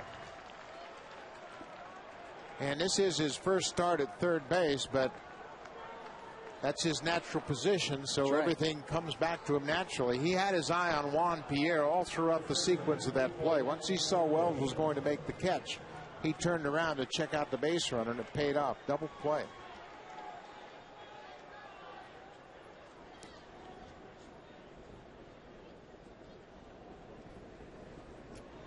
So Paul Konerko will step in with 2 down and a runner at first. Takes the ball down. That double play has scored 8-4-6. They retired Juan Pierre on appeal. That's a big play. Yeah, it certainly is. Especially this part of the order. First 2 batters, the leadoff batters get on. Nobody out. The way Quinton, Konerko, and Jones have been swinging the bat. You see Sean Camp has gotten up now for Cito Gaston. The way the middle of that lineup has been swinging the bat, that is huge. Now 2 outs and just a runner over at first base. There's a strike. That's exactly why Ozzie Guillen started the runners at that point. Pierre and Beckham both took off. Just trying to create some movement and get his team back into the game. This time it backfired. 2 balls and a strike on the cleanup hitter. All down. 3-1.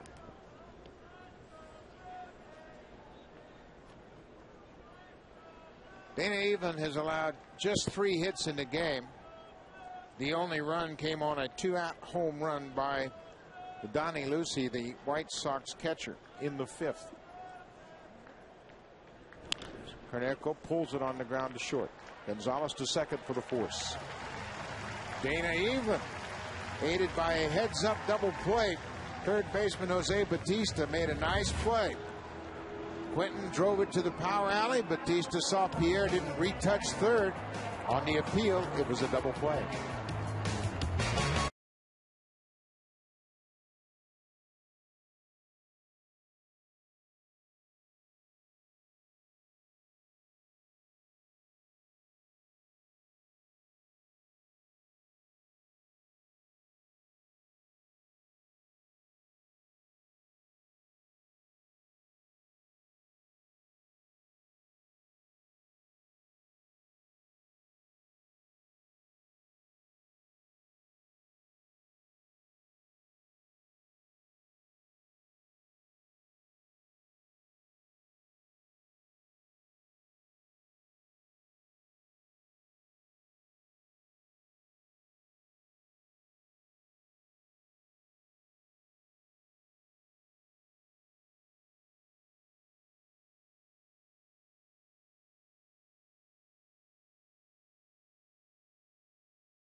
Provided in part by Z Zenya. Statistical information provided by Stats Inc. Music provided by Universal Canada.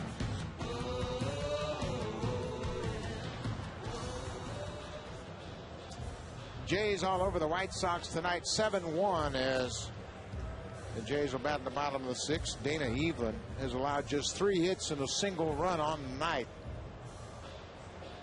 Really neutralized this potent White Sox attack. And aided by a heads-up play by Bautista in that last inning. That could have gotten dangerous, and now he's going to stay into the ball game.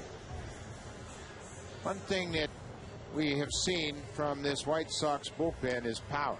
And here's another one of those powerful right-handers, Sergio Santos, coming in for the 4th time this year. I saw Santos a couple nights ago. Threw an inning and a third here on Monday night. Had a couple of strikeouts, which is his season high. When he came into this season, he was rated by Baseball America as having the best fastball in the White Sox organization in their minor league system. And we saw that on Monday. Looked like even might be done. Little pat on the backside from the pitching coach. There's a good fastball. 95 on the gun. And Wells, a little bit different look than what he started against in Freddie Garcia. Santos has a big fastball and a hard slider. There's the slider, pulled but foul. Santos played a couple of years in the Blue Jays system, and Dwayne Murphy and Rick Langford, two of the coaches, saw him as a hitter. And they talked about what a hitting show he would provide during batting practice. I was going to say, it wasn't at 7 o'clock. It was at 5 o'clock.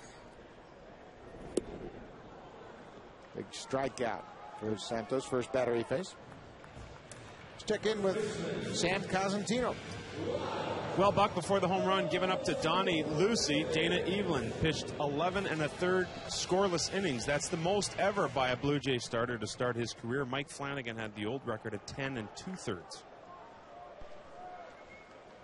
Off to a great start in his first season here in Toronto. Not quite as sharp as he was in the Baltimore series, but very effective. Only 3 hits allowed. Different style tonight. Yeah. Didn't use his changeup as much early on. Yeah, Baltimore is a different type of hitting team than the Chicago White Sox, so you've got to change your approach. Lyle Overbay fouls it back. That's a good point. And, you know, he had Jose Molina catching him on Saturday in Baltimore. And tonight, John Buck back there, a little bit different look, but equally effective. I think if he tried what he did in Baltimore against the White Sox hitters, I don't think he'd have the success like he had, because these White Sox hitters are a little bit more patient. They're a little bit better offensively top to bottom. Certainly more experience. Yes. So I think he had to use that breaking ball.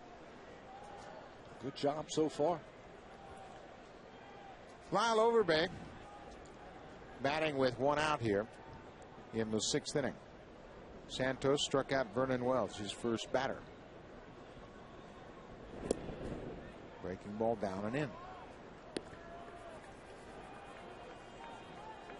Santos has been pitching just a little bit over a year, and here he is in the big leagues.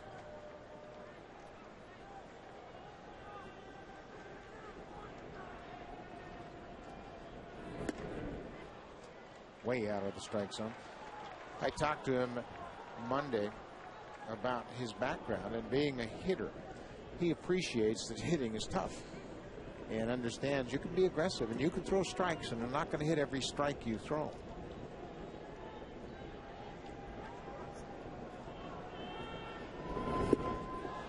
Overbay strikes out. 3 strikeouts tonight for Lyle Overbay.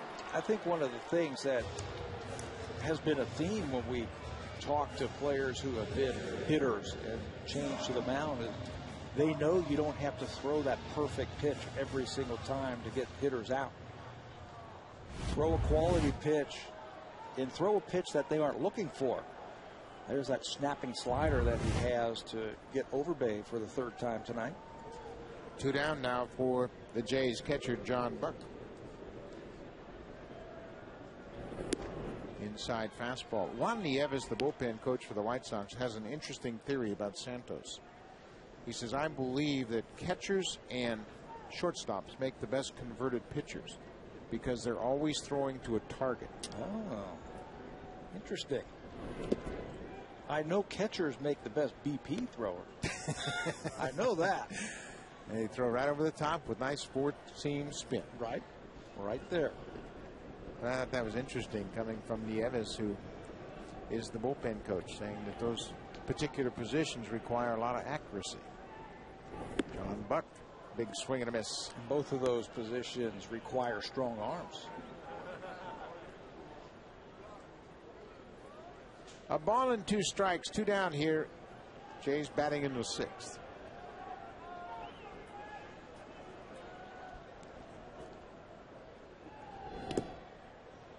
down and away. Hard slider, hard fastball. 95 with the fastball, 84 to 87 with the slider. Donnie Cooper was gushing about Santos when we sat down and talked to him a couple of days ago. Says we're not going to use him as a long man. That arm is just too good to go out there for 2 or 3 innings. Strike him out. Struck out the side. Sergio Santos comes out of the bullpen throwing some heat. 3 up, 3 down into 6th.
You can win a trip for you and 3 friends to see the Jays on the road at Boston. Check out Fenway Park. Prize includes airfare, hotel accommodations, $1,000 spending money, and a meet and greet on the field. Beautiful Fenway Park. You can see the Jays on the road. To enter, visit BlueJays.com. That's a heck of a prize because tickets are hard to come by in Fenway. Everybody's asking for tickets in Fenway. It's like, forget it. Don't even ask anymore. Dana Evelyn back for the 7th. Misses with a breaking ball. Evelyn went 7 1/3 in his season debut last Saturday against the Orioles. He won 3-0. Just 85 pitches so far in this game. He's got backup right now. Camp is throwing again. Sean Camp, if he runs into any trouble, Cito Gaston has reinforcements ready behind him. Ball 3. Found it interesting in his last start against Baltimore. We've talked all night how effective his changeup was in that game. Just 3 swing and miss pitches by Evelyn against the Orioles in that last start. There's a strike.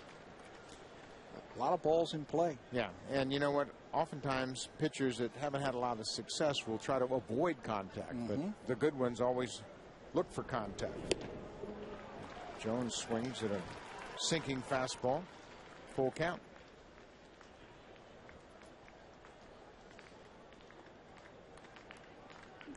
Andrew Jones now 6 for 14 in the series. John Buck has had a real good idea about what not to do to Andrew Jones. Jones has shown a pretty quick bat all throughout this series. Been able to handle a high pitch in this series. The Morrow pitches yesterday were up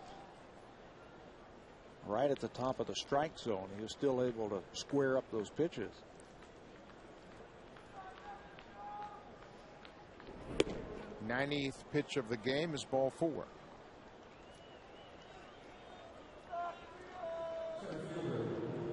So Jones is on for Alex Rios, and Cito Gaston's popped out of the dugout and makes the call. So Dana Evelyn's night will come to an end here with a leadoff walk Another good start for Dana Evelyn. Allowed just 3 hits through 6 innings plus a batter. Sean Kemp will come on.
Has been off to a great start this year. Yeah, he certainly has. We saw him in yesterday's game. There are his numbers. 4th time that he has taken the mound. He has yet to give up a run.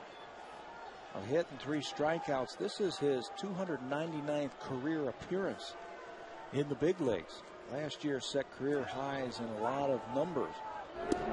Strikeouts, innings pitched, earned run average, and he starts Rios off with a strike. Still the best pitch in baseball, strike 1. Camp had a 1-2-3 8th inning last night, and he's ahead 0-2. Well, what you like about Sean Camp is he comes in, works quickly, and throws strikes. He can throw strikes with 3 different pitches. And when he has that good changeup working, it looks like a fastball coming in, tumbles for the strikeout. Another strike fouled off. Well, as a hitter, when you face a relief pitcher, don't you want to see as many pitches as possible? That's right. That's right. And what you don't want to do as a hitter is come in, see one pitch, swing at it, and hit into a double play. Takes the air right out of your offense. 0-2 pitch from Sean Kemp. Swing and lifted down the right field line, slicing into foul territory. McCoy on the run, can't make the play. Long run for the second baseman, Mike McCoy. It was just beyond his reach. Mike McCoy has got a lot of speed. Yeah, he closed on this ball nicely. Didn't think he had any shot at it when it went up. But he needed about 2 more steps, and I think he would have made that play. Another 0-2 pitch to Alex Rios. Struck him out. That off-speed pitch, he got Andrew Jones with it last night for a strikeout. Here he gets Alex Rios. Great arm action on that off-speed pitch. And it tumbles. There's the grip. It looks like a changeup. There's the grip, and you can see it go straight down when it gets towards home plate. Watch that. Rios goes right over the top. Alexi Ramirez, the shortstop, will bat against Sean Kemp. 7-1 Blue Jays lead it. Camp worked the 1-2-3 8th inning last night and threw 7 of 8 pitches for strikes. In and out. Thank you very much. Ramirez is 0 for 2 tonight.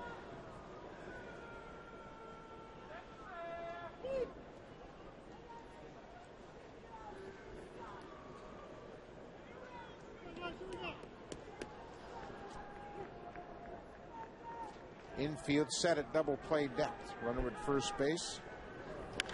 Swinging a drive toward left field. Travis Snyder on the warning track, jumps, and it's gone.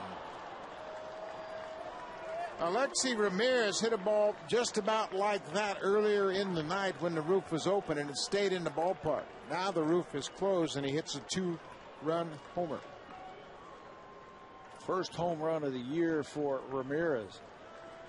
He is a wiry guy, thin, but he's got a very quick bat. Reminds you a lot of Alfonso Soriano from the other Chicago team. Extends through that ball from camp. Good hands right there. Gets it up in the air, and I think you're right. Now with the roof closed, that ball goes out. Now Donnie Lucy hits with 1 out. 7-3. Jays lead the White Sox. All the runs coming in on home runs. Lucy had a solo home run in the 5th. So 2 runs will be charged to Dana Evelyn. He worked 6 innings plus a batter. Allowed 3 hits and 2 runs.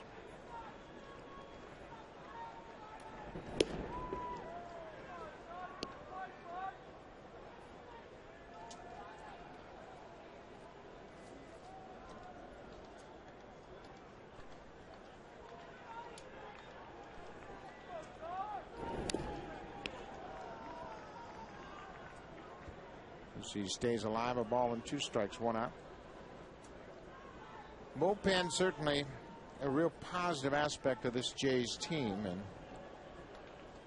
that home run, the first earned run allowed by Sean Kemp in the early going. Swinging a drive into left field. Here comes Travis Snyder on the run, makes a sliding diving catch. Well done. That's a tough play, that ball right out in outfield. Yeah, and you don't know what to do with your glove. Do you turn it over or do you go palm up or palm down? It all depends on if you can close quickly and make the play. This one by the left fielder, Travis Snyder, watch him palm up. He catches it and then hits the deck, but holds on to the ball to secure it. That's just a great play. We saw one by Lynn in left field last night, and now Travis Snyder showing off his athleticism for the 2nd out. 2 down for Jason Nix. He started at third base tonight. 0 for 2. Tell you what, you could see in that replay how hard that artificial surface is when Snyder slammed to the ground. He's used to it. He's a football player. He's a football guy. 0-1 to Nix. Swing and a miss. Still doesn't make it feel any softer. Better. That's just a great play. Yeah, he made up his mind he was going to catch that sinking liner, and he really stayed with it.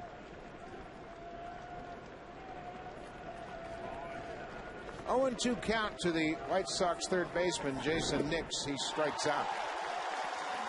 2 strikeouts in the inning for Sean Kemp, but he gives up a home run to Alexi Ramirez.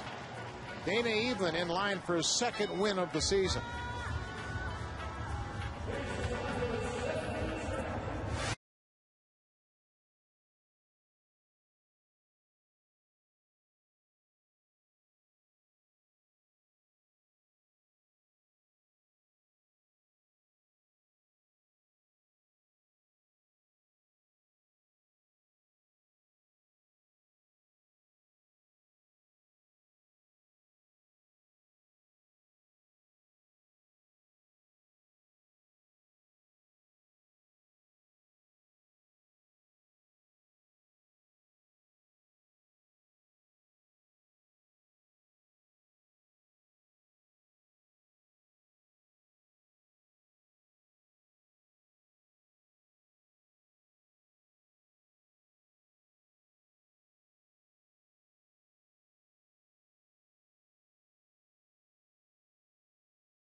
Show only on PlayStation, and Dana Evelyn was good for a second time this season. Got into the 8th inning in his last start. It took him 94 pitches. This time 6 solid innings. He gave up just 3 hits and 2 earned runs in 90 pitches. Pitched well to shut down a very good White Sox team that got 15 hits in last night's ball game. Evelyn in line for a second win. For the White Sox, their 4th pitcher now, J.J. Putz, takes over, the former closer of the Seattle Mariners. Working in his 4th game of the season. Putz is another one of those big, strong right-handers that they have down in that bullpen. Yeah, he worked an inning in the series opener back on Monday, pitched the 8th inning and had 2 strikeouts. 6 strikeouts already this season. So he'll work to 7, 8, 9 in the Jays order. Jeremy Reed swings at the first pitch and drills it right back up the middle. First hit of the season for Jeremy Reed, making his first start here tonight. And making a contribution.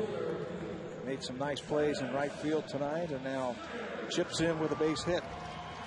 Gets his first hit against his former teammate, J.J. Putz. They both were together in Seattle when Putz was an all-star closer. So Putz will work out of the stretch to Travis Snyder, who's been on base 4 times tonight. Hit his first home run of the season way back in the 2nd.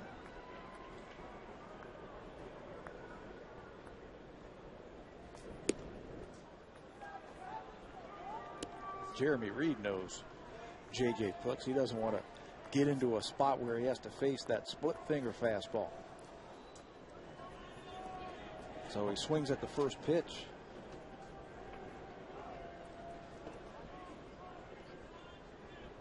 Snyder, big rip and a foul straight back.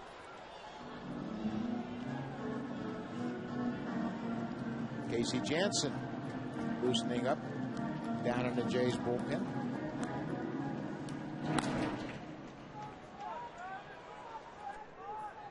Starters have been so good, the bullpen really hasn't been taxed early on. Travis Snyder with a 1-1 count. First, he'll throw to first. 7-3. Blue Jays lead it. Travis Snyder started the scoring with his first home run of the season back in the 2nd. That made it 1-0.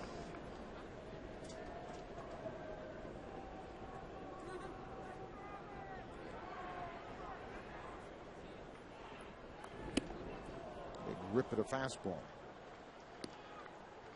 That's where he will realize that he got to get that ball down.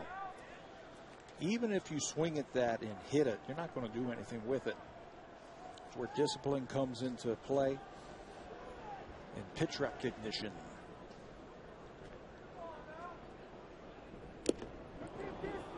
Foul tip held on by Donnie Lucy. A strikeout. There's that split finger pitch. Upstairs with the fastball. Down below with the splitter. Tough combination. Don't get the 2 strikes because you know what's coming from J.J. Putz. He's got a dynamite breaking ball. And it's hard. Sometimes you'll see that splitter or fork ball, whatever you want to call it, just tumble up there. That time it goes straight down and hard. 1 out now for Mike McCoy, the number 9 hitter. He's had a good night at the plate with a pair of doubles. McCoy recorded his first major league extra base hit in the 4th inning, an RBI double to left, and then had a second double in his next at bat in the 5th. Late on the fastball. Ozzie Guillen's not really sure how much he can use J.J. Putz in the early going.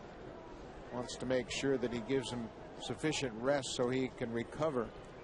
Really reluctant to use him on back-to-back days, and I'm sure he's not too happy he has to pitch him tonight with this game. They're down by 4 runs. Yeah, I don't want to say that the game is over. It's not like last night's game when it was 11-1, but you're right. You'd rather save him when the game's a little bit closer and just a little bit later. Appeared to just 29 games last year for the Mets. He is sidelined with some bone spurs in that right elbow. There goes the base runner. Jeremy Reed is off and running. The throw not in time. Reed has a stolen base, his first of the year. That's another thing that Jeremy Reed adds to this team. He's got some speed. Veteran in the outfield. He can also play first base, swings a nice bat, and he has some speed. So he gets himself into scoring position as he steals this one on his ex-teammate. Picked on the right pitch. A split finger, and Reed aggressive in the second base with the stolen base. And he's in scoring position now with one down for Mike McCoy.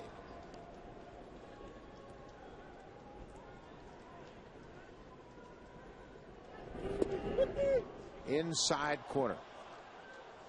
Caught looking. That looked like a hard splitter that didn't really move an awful lot. It surprised Mike McCoy. When he's healthy, he had some great years with the Seattle Mariners, an all-star. And he was the all-star closer. Picked ahead of people like Jonathan Papelbon and Mariano Rivera. It was Putz who would close out the ball games in the July all-star game. He had such a dominant year in 2007 when he racked up 40 saves. He had more saves than hits allowed. He allowed just 37 hits in 68 games. White Sox are hoping he can get back to that dominance. That same year, Buck, 31 consecutive saves for the Mariners at one time during that season. 40 altogether. 13 walks, 82 strikeouts. 1-1 pitch. Went too far.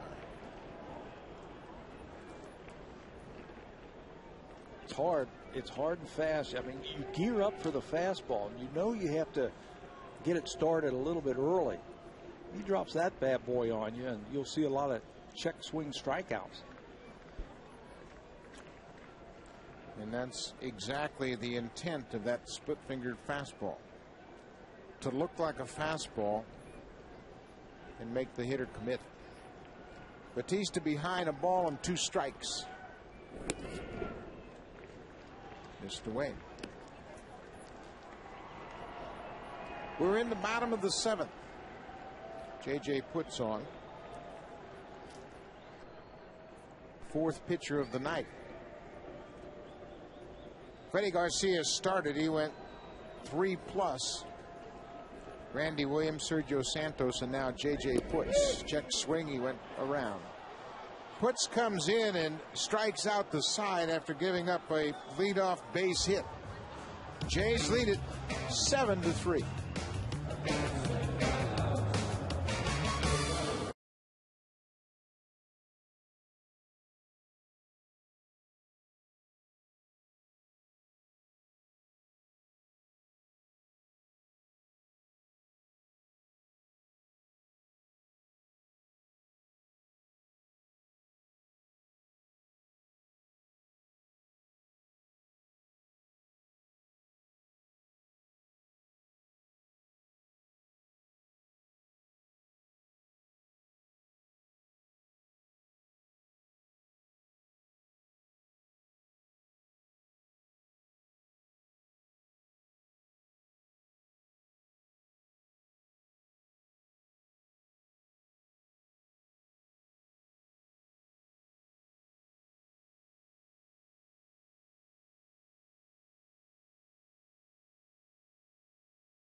By your local independently owned home hardware or home hardware building center. Homeowners helping homeowners. Casey Janssen comes on for the second consecutive night. He worked the 9th inning in the game last night. Gave up a double to the pinch hitter Donnie Lucy, then walked a batter Omar Vizquel, but got the double play off the bat of Jason Nix. 3-0 already this season. This will be his 5th appearance.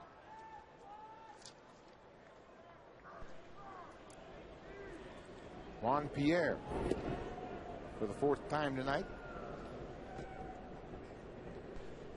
He's had a couple of walks and a strikeout, officially 0 for 1.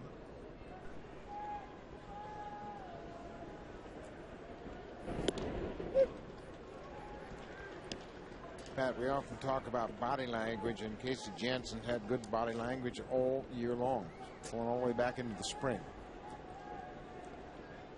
And it started in spring training. Right back at the pitch where he knocks it down. He's going to have to hurry. No chance to get Juan Pierre. It started in the spring for him because he can extend now on his pitches, and he can throw without feeling the pain that he had last year. The late life is back, and the numbers show it. Well, look at Juan Pierre. You talk about determined to get back in this game. He hustled down the line, throws that sliding glove on, thinking about making something happen here in the 8th. Sox trail by 4. Leadoff infield hit by Juan Pierre. Gordon Beckham, the second baseman. Counting outs right now. Those base runners don't mean anything. You are looking for outs. So if there is a tough play, make sure you get the 1 out. I've seen so many teams try and turn 2, and they end up throwing the ball away. And one thing you have to remember if you're Casey Janssen is, yeah, you want to keep Juan Pierre close, but he's not the important guy here. The guy at the plate, the guy on deck, he can steal as many bases as he wants as long as you get those guys at the plate. Janssen ahead. No balls and a strike. Back into the seats, 0-2. This is where you really have to pay attention to where you are in the lineup. Number 2 batter hitting. Just try to get some outs. Danger on deck.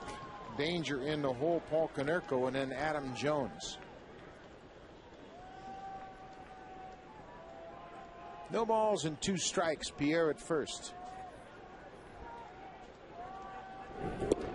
Good pitch, just missed with a breaking ball. Andrew Jones, of course, behind Konerko, the 5th hitter, and he's had a big series. So just tick off the outs. 1-2 to Gordon Beckham. Fly ball to right field. Jeremy Reed back on the run, off the track, and makes the catch.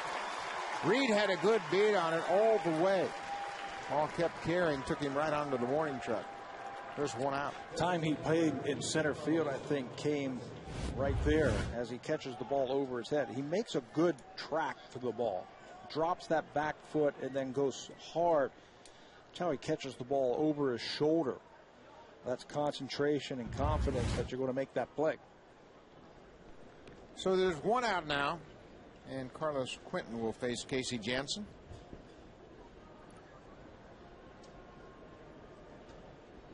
Quentin 0 for 3 tonight. Fisted with a fastball. Quentin's only had 3 hits in the series. How many has he driven in with those 3 hits? He's driven in 7, I believe. He had 6 last night, and I think he had an RBI in game 1. Yeah. 3 hits, 7 RBIs. That's pretty good use of your hits. Was robbed of a hit his last time up, which was the play of the game, I think. Safe over first.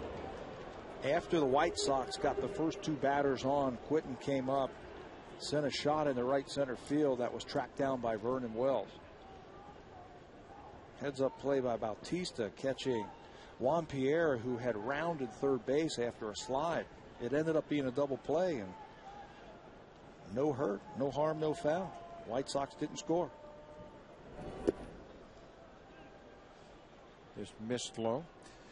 Well, one thing that happened today, very early in the afternoon, the Blue Jays were on the field to work on their defense. Just a little refresher.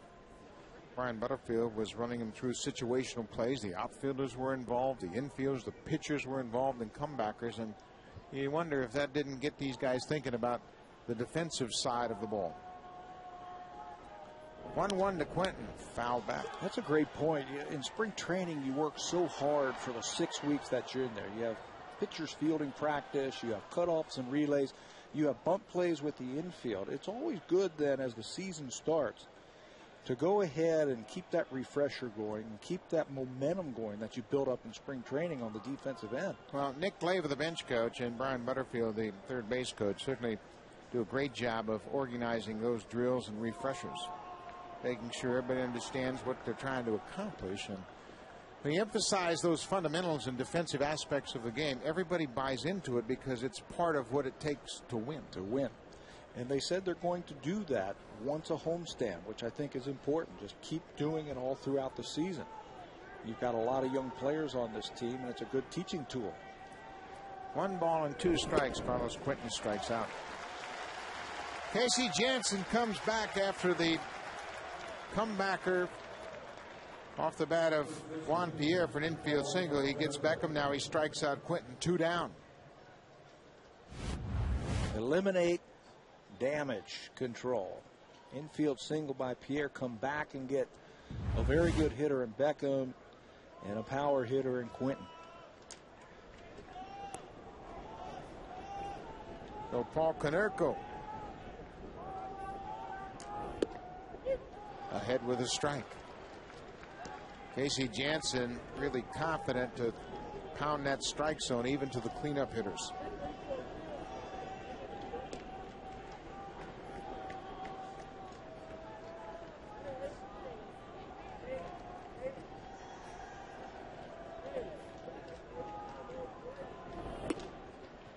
When he's going well, Buck, he really generates leverage with his legs. He's got a long leg kick. When you do that, you're working on a downward plane. When he's doing that, when he's creating that with his legs, high leg kick, long stride, pops it right down to the bottom part of the strike zone. It's tough to pick that kind of ball up. Breaking ball outside. 2 balls and a strike on Paul Konerko, the first baseman. Now there's also a little bit of a funky movement from Casey Jansen. He's not real fluid, so that creates a timing problem for hitters. 2 outs here. Sox bat in their half of the 8th. They trail by 4.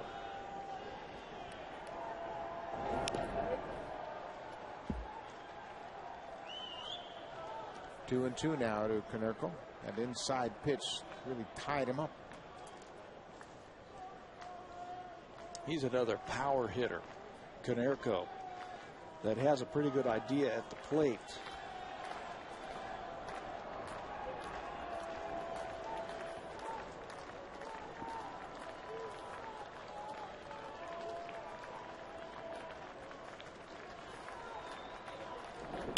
Swing and 1 hopper to Gonzalez. Second base for the force-out. Paul Konerko hits into a force-out. Gonzalez goes to second. Casey Jansen has another good inning.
play that was made in the 6th inning after the first 2 runners got on. A ball was driven to right center field. Watch Juan Pierre, the runner at second base. He actually slides into third and makes a move towards home, but then does not go back and re-tag the base. Heads up play by the infield of the Blue Jays, tags him out. I think that's important, Buck, because of what happened the next inning, the 2-run home run. If that ball falls in or he is not tagged out, a couple of runs come across, then the 2-run homer, we're looking at a 1 or a 2-run game. Right now it's a 4-run. Yeah, obviously a big turning point in the ball game, and a heads-up play by Jose Bautista, the third baseman. So Scott Linebrink will come on for the 4th time this season. 5th pitcher of the night for Ozzie Guillen. We got to figure out how to get some base hits against these relief pitchers. Sergio Santos, an inning and 3 strikeouts. J.J. Putz, an inning and 3 strikeouts. You know how you beat them? You score off their starters. And that's not the easiest thing to do. Right. Tough ball club. They're going to be just fine. Scott Linebrink. Alex Gonzalez swings and hits another base hit. 4 hits tonight for the Jays shortstop. That ties a career high. 4 hits in a game. He's also driven in 3 runs and scored a run. Big night for Alex Gonzalez. Don't waste any time. Get up there, first thing you like, go ahead and let it go.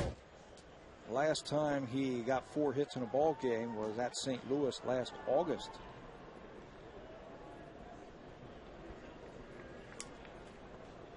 Adam Lind takes a strike. His double came back in the 3rd inning. And Gonzalez went back-to-back with RBI doubles. That's part of that 3-1 3rd inning. It put the Jays up 4-0.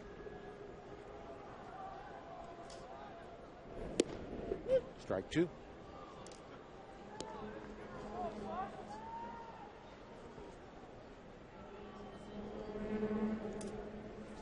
A 4-hit night for Alex Gonzalez, the 7th time he's done that in his career.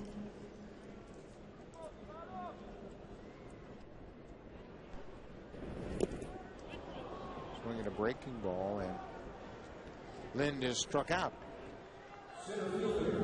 Let's check in with Sam Cosentino. Well, Buck, you talk about Alex Gonzalez, who has now hit in 9 of the first 10 Blue Jay games. Coming into this season, just a .263 career hitter here at the Rogers Center, but he has hits in 3 of the 4 games of this series. Boy, nothing like getting off to a great start with a new team. You know, everybody understands what a fine shortstop he is, but he wants to prove that he's a valuable bat, and I think he loves hitting in the 2 spot. Now Vernon Wells. A couple of infield hits tonight. And why wouldn't you love hitting in the 2 spot? Now, obviously, that's going to change when Aaron Hill comes back, but when you have Adam Lind and Vernon Wells behind you, you're going to get some pitches to hit. Yeah, you can say that of just about any team. We were just playing the Baltimore Orioles last series. Brian Roberts leading off. Markakis in the 3rd hole. Adam Jones gets great pitches. Gordon Beckham hits 2nd on this team. You're going to get some pitches. It's a good place to be, especially if you can handle the bat and you've got some power. It's a good place to put young hitters as well, just so they have a chance to see some fastballs and get off on the right foot to their big league career.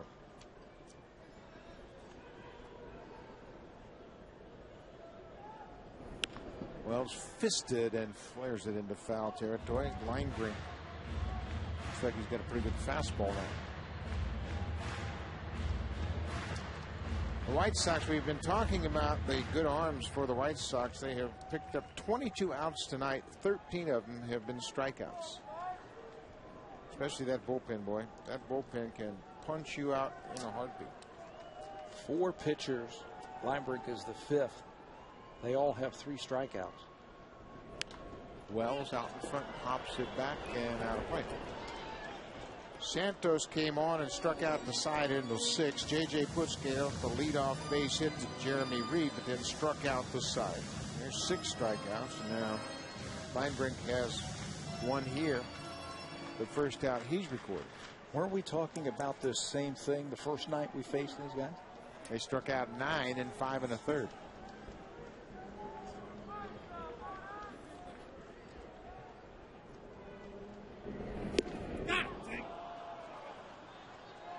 Two strikeouts for Scott Linebrink.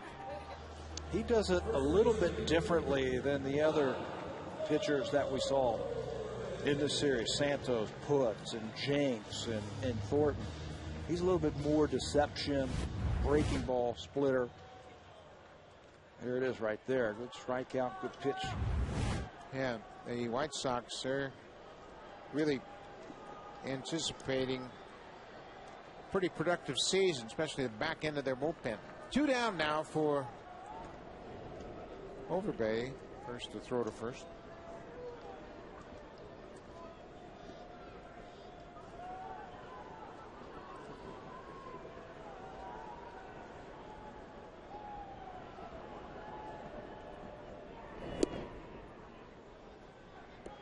Overbay looks at 1 down. Well, if you're playing the White Sox anytime in the course of the summer, it'd be good to not be trailing late in the game. Right. You're going to see Sergio Santos, J.J. Putz, and Bobby Jenks. Some kind of combination to end the game. A ball and no strikes to Overbay. You didn't mention your favorite. Yeah. Oh, by the way, maybe you should get a little dose of Matt Thornton, too. I think the Blue Jays match up with them, though. They have some depth out there. Yeah, they do.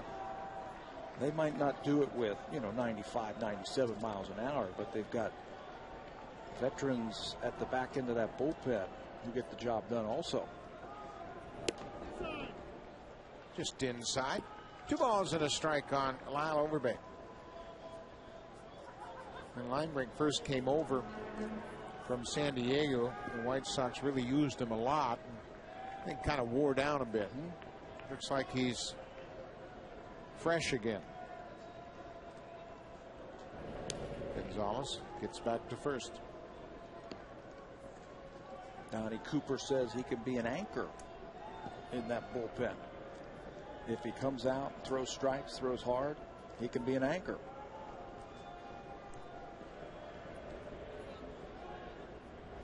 Overbay pulls it outside first. Well, they have so many good arms down there, and they are going to have the starting staff, especially with Burley, Floyd, Danks, to be able to get you deep into a ball game. And then, oh, by the way, Jake Peavy as well. Yeah. He won all 3 of his starts a year ago. He's going to pitch you into the 7th and 8th. 2-2 pitch to the Jays first baseman. Another throw to first. Jays lead it 7-3 as they bat in the bottom of the 8th inning.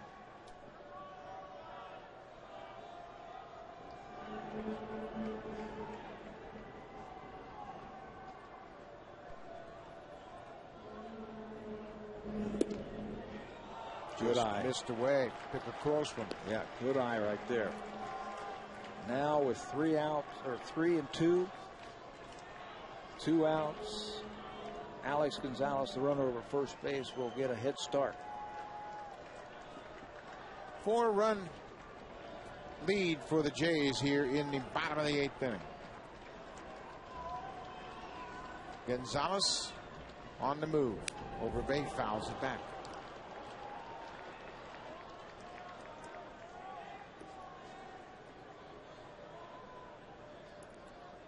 Checking with the home plate umpire Andy Fletcher to make sure that was a strike. Got confirmation of that. Just like to have a little feedback every now and then. Yeah. If he throws another one in there, I might take it if it's a ball. 3-2. Fought it off.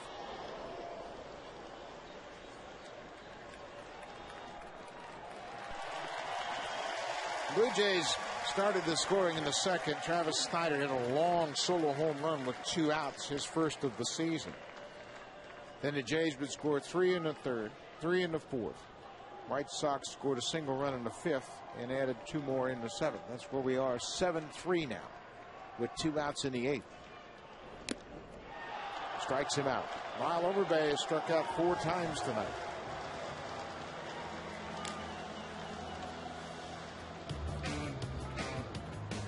Jason Frazier will come on to work tonight.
This copyrighted telecast is presented by authority of Rogers Blue Jays Baseball Partnership and may not be reproduced or retransmitted in any form, and the accounts and descriptions of this game may not be disseminated without the express written consent of Rogers Blue Jays Baseball Partnership. We're in the ninth. Jays lead it 7-3. New pitcher on will be Jason Frazier. Frazier comes on in a non-save situation. Blue Jays are up by 4 runs. It's been a rough start at times for Jason this season. He has already blown a couple of saves, and now Cito Gaston just this week has said, you know, we're going to flip-flop he and Kevin Gray. And we're just going to put him back in that 8th inning role and pitch him in some spots to get his confidence back. Doesn't mean that he has lost confidence in him as a pitcher. He still thinks he has very good stuff. The only problem right now that Jason Frazier is showing is he hasn't been able to locate. Not like he did last year.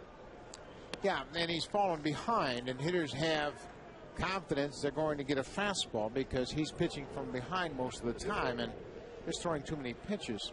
It's just a command issue, and that's why they hope he can sort things out. He's behind Andrew Jones. 2 balls and no strikes. Gets the outside corner. But oftentimes early in the season when a closer will get into a rut, managers will just take him out of those situations for a while and give him a chance to regroup a little bit. We've seen that already a couple of times around baseball this year. Another strike, 2-2. Frank Francisco, who was charged with 2 blown saves in the opening series against the Jays, lost his closer's role to Neftali Feliz.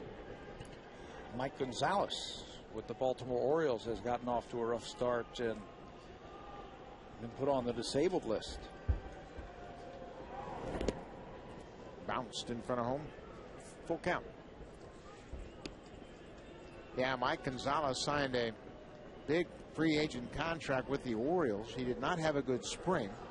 We saw him firsthand, and he wasn't throwing very well, and he was all over the place and throwing some wild pitches, and they found out that he's got a little shoulder problem, so they disabled him.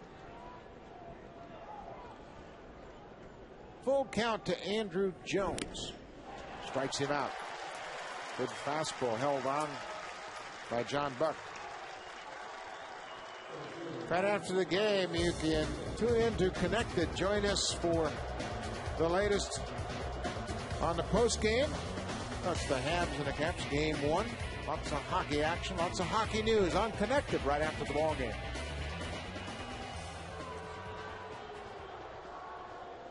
Alex Rios. 1 for 3 with a couple of strikeouts tonight.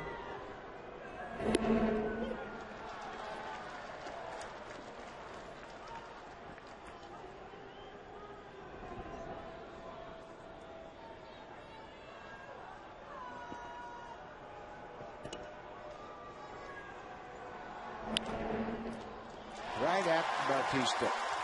Couple of steps to his left, and there are 2 quick outs.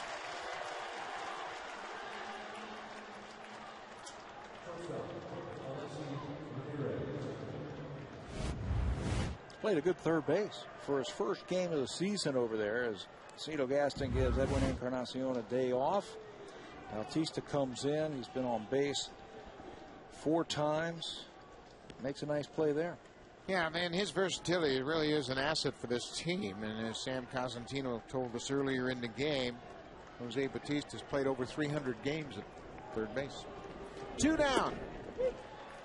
Frazier ahead again. Alexi Ramirez hit a 2-run home run in the 7th.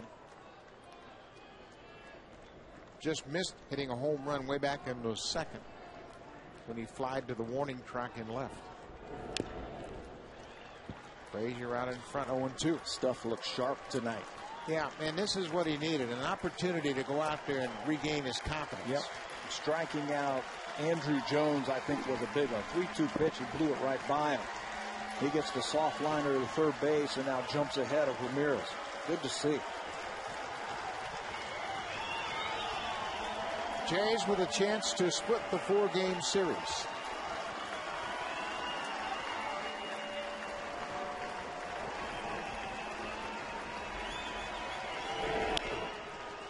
Foul down the left field line.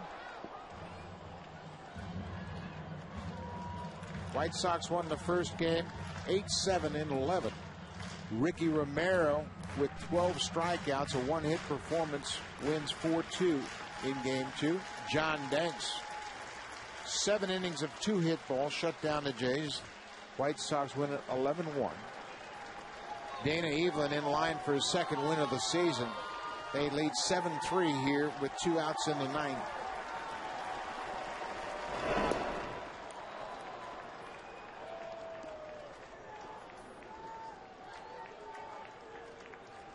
Blue Jays looking to improve to 7-3.